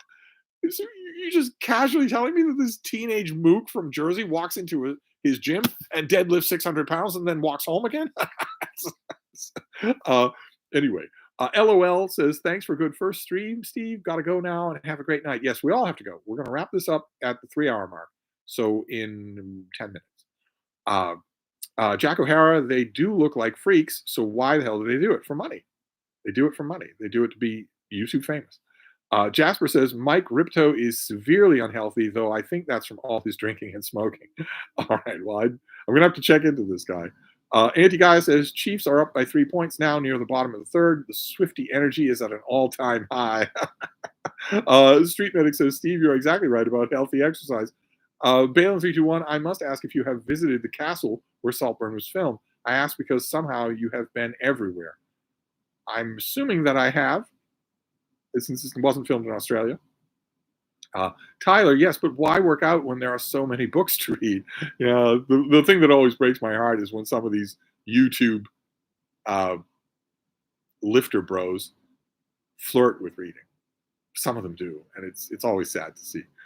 That reading guy, what is your favorite novel by Lord Dunsany other than The King of Elfland's Daughter? Charwoman's Shadow, as prickable as it is. Jack O'Hara, perhaps we need a starter kit on beauty. Be the last person to do that. The last one. Street Medic says, just eat normal food. Yeah. You might want to Google what normal food is. Eat food with no preservatives in it. Eat food with natural color. Eat food that is food instead of food that resembles food or that you have to make into food with some Herculean effort. Eat food that is food and you'll be fine. Get food from the grocery store, not the convenient aisles. Go to the aisles that aren't trafficked because that's where the real food will be. Get that real food and then wash it before you eat it. That's the only precaution that you need to do. Wash it before you prepare it and then eat real food. Simple as that. A tiny bit in the morning, nothing at all day, a tiny bit bigger bit at sundown. Nothing at all for the rest of the night. Just do that and you'll be fine. Jasper says, as somebody who has actual clinical depression and long depressive episodes, weightlifting has done wonders for my mental health, not just for my looks. Is that so? Wow. That's fascinating. Weightlifting helps. Wow. Tim's Too Many Books. One Umberto Eco nonfiction book that I own is How to Travel with a Salmon. Now, it's not one of the ones I was thinking of for his book, writing about books, but I like it. Street Medic says, gotta go. Yes, we're all leaving. We're leaving at the 3 hour mark. Uh, Aaron says, Steve, read Mark Capito's book, Starting Strength. Not a chance in hell. Thanks. I might watch his YouTube videos. I will not be reading his book. Thanks. Blue Star Galaxy and a bunch of YouTubers have been promoting Magic Spoon as a healthier breakfast. Pretty much protein pellets. Yeah, Magic Spoon was for a little while there the sponsorship of choice. I can't believe that these viral YouTube sponsorships that make the rounds. I can't believe that BetterHelp is back and that people are actually using it. That people are actually pushing it on their channel. It's scandalous. I wouldn't have thought they could recover from the exposés that were done on them 5 years ago, when they were the last time they were a viral YouTube sponsorship fad, and now they're back. They must be offering God's own amount of money because channels that I watch that are good at investigating things are just reading their copy on air. That reading guy, will you ever be able to convince David Murphy to come back to BookTube? Still waiting for his Hayek read along. I don't know if I can convince him to come back to BookTube. I will work on convincing him to come back to Hyde Cottage, and I'll start there. Steve Anch says, Steve, hope you will be announcing March's STD soon. I did. I announced it today during the read along today, but I'll make a separate video this coming week. Usually it takes me a little time to acquire the book, something mystery related, maybe. No, it's The Mirror and the Light by Hilary Mantel. It's the third Thomas Cromwell book. But I'll make a separate video for the people who didn't watch today's video about Marie Antoinette. Tolstoy 111, random question, do you like 100 Years of Solitude? Not particularly, no. Balin 321, as the male beauty connoisseur I know you to be, who, in your opinion, is the most beautiful male actor you've seen in real life? That I've seen in real life. There are a number of candidates coming to mind. there are a number of candidates coming to mind. The in real life part is throwing me because that's going to blur my judgment. You may be familiar with a movie called Deathstalker 2, for instance. That's not a great movie, but the star of Deathstalker 2 is coming to mind. Also, a very young Matthew Broderick. We're talking before Ferris Bueller's Day Off. In real life, I would need to ponder. It's a lot. It's a longer list than you might think. That reading guy, or maybe Steve Strait, which you would know as the star of The Expanse. That's a tough question. Let's see. That reading guy, are you saying mega stuffed Oreos are not real food? No, they aren't real food. I hate to say it because they are real good food, but they aren't real food. Now, eat real food. If you're worried about it, I'm a million years old, so I'm not worried about it. But if you're worried about it, eat real food. And if you're young, whether you're worried about it or not, eat real food. Eat real food. And eat it. Eat to live. Don't live to eat, as the Victorians said. Eat real food, a small amount to start your day, a slightly larger amount to end your day, and all evening and all night without. Eat real food and no alcohol except for special occasions. And you'll be fine. That and a moderate amount of exercise, vigorous walking every day, and you'll be fine. You want to increase any of those variables? Eat a little more real food. You have to do a little more exercise. Actually go to the gym. Actually do some swimming. Francisco says, thank you, Steve, for yet another wonderful Stevestream. Hope you have a good week. Me too. Don't know what shape the week's going to take. It's going to be tricky to navigate BookTube with all the other things I've got. I will try. Balin321. Oh, wait. Where'd you go? Where'd you go? God, I'm never going to get to all these comments. Where are you here? I read Starting Strength when I started lifting is generally good. Ripto is not a grifter. I don't doubt that he's not a grifter, if you say so, but I'm not going to read his book. No chance. I've got a lot of other stuff to do. Jasper says, I have to admit that I already finished this month's STD. It was too good to savor. It's a really good book. The reread is paying off for me enormously. I'm very happy to hear that people reading it for the first time are also liking it. Anti-Guy says, as a vegan, do you also stay away from soy protein isolate? A lot of people say it raises the risk of cancer. Well, I'm a vegan in a non-annoying sense. Okay, I'm not annoying about it. I don't take a magnifying glass to ingredient levels or anything like that. I do a large amount of normal eating. I wouldn't know. I don't actually know the answer to your question, and I wouldn't bother to find out. I'm not trying to impress anyone. I'm not trying to be. Uh, it's not my whole life. It's not my whole identity. So I don't know the answer to the question or any specifics on that level. Uh, Aaron says weightlifting is just fantastic antidepressant. Oh wow, Jasper, I'm happy to help you. I did the same for me. Wow, I did not know that aspect of it. That's wonderful. Anti Guy says yes. The mirror and the light. Yes, we'll have a lot of fun. It's a big ask because it's 200 pages a week. Uh, Sean says, but it is March of the Mammoths. Sean, Steve, do you have any good ancient Rome-based historical fiction recommendations other than Graves and Harris? Yeah, there are lots. Even if we deal for March Mystery Madness, even if we deal with murder mysteries, there are lots. Uh, I made a starter kit about it. Blue Star Galaxy says I heard pea protein isolate is one of the better ones. Could be. I wouldn't know. Aaron says the only part of starting strength I don't recommend is the brief section on nutrition because it's often misread. Okay. Jasper says weightlifting is a great because you get to see tangible progress immediately in the weight on the bar. I think that really helps for people with depression, but maybe that's just me. Well, it's also got to be working the chemicals in your body. I hadn't put two and two together. That's really interesting to know. Tolstoy 111. This was great, Steve. You are the Patrick Mahomes of live stream. Well, thank you. So you would all be my homies. Martin S. Do you like Biloxi Blues? Did you see it performed live? I do like Biloxi Blues. Yeah. Oh, that reading guy. Wait, is George McDonald worth reading? Yes. Yes, he is. DT, how do you like Kingdom of the Planet of the Apes? Uh, well, I've been talking about Kingdom of the Planet of the Apes all night. Uh, Blue Star Galaxy, I have to go too. Have a good one, Steve. Yes, we're 5 minutes away from being done. I'm never going to get to all these. For the first time, I'm going to have to end the stream without getting to all the comments. Madman Gone Mad says, young Matthew Broderick, Steve, have you watched Lady Hawk? Have I watched Lady Hawk? Have I watched Lady Hawk? Don't tell me we have to add a have you watched protected class to have you read. Jack O'Hara, age old question, Steve. Looks or personality? Definitely looks, right? I don't know what you mean. Jasper Antonelli, have you read The Metamorphosis by Ovid? Okay, time to end the Steve stream. Balin 321, for me, lifting helped me realize I had to take care of myself. I didn't have to look like a depressed slob. No, you don't. Wow, and that would mean that would be true. That would really affect you if you were having a depressive mood. That would be really that's true. Wow, that's interesting. Oh, wait, we are at the end of the comments. Right at the end of the stream, we're at the end of the comments with Good Night Freda. There's the little baby right there. She's bushed. We had a long walk today, as long as she wanted.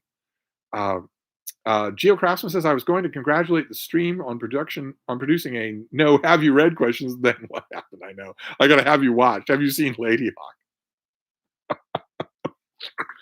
Have you seen Lady Hawk? I mean, honestly. uh, all right, so we're gonna wrap this up a little early because we're at the end of the comments here, and this was great. This was absolutely fantastic, and also I think if the numbers are right, the best attended Steve stream that I've ever had. Which is great. So, those of you who didn't want to spend your time with the Super Bowl, I'm hoping that this was a good alternative. We covered a lot of interesting ground. It was a lot of fun. So, I'm going to wrap this up. I doubt there will be Steve streams this coming week. Something has to give this coming week, is I have a large thing that is due at the end of the week. I'm not going to wait to do it. So I have to break it up, which means there's an extra chunk added to every day. The day already has blocks of stuff I have to do. The day already has chunks. I have to add another chunk to those chunks every day. And someone in the stream pointed out that I'm neglecting Goodreads, which is absolutely true. So that's another chunk. Something's going to have to give. And obviously, one of the things that's going to have to give is 3 hours to YouTube every day. That's something I absolutely love to do, but time is time, and I don't want anything to eat into my reading time, and nothing can eat into my Freda time, and that doesn't leave a whole lot of extra time. We will see. I will work something out. I'm sure that I can. But live streams will obviously have to go until that is all over. That will obviously have to go. It's the rest of it that I'm wondering about. But anyway, I'm going to wrap this up. Thank you so much, all of you. This was so much fun. I'm going to wrap this up and go read about the Super Bowl, but I'll be back. Thank you, BookTube. Thank you so much. Oh my.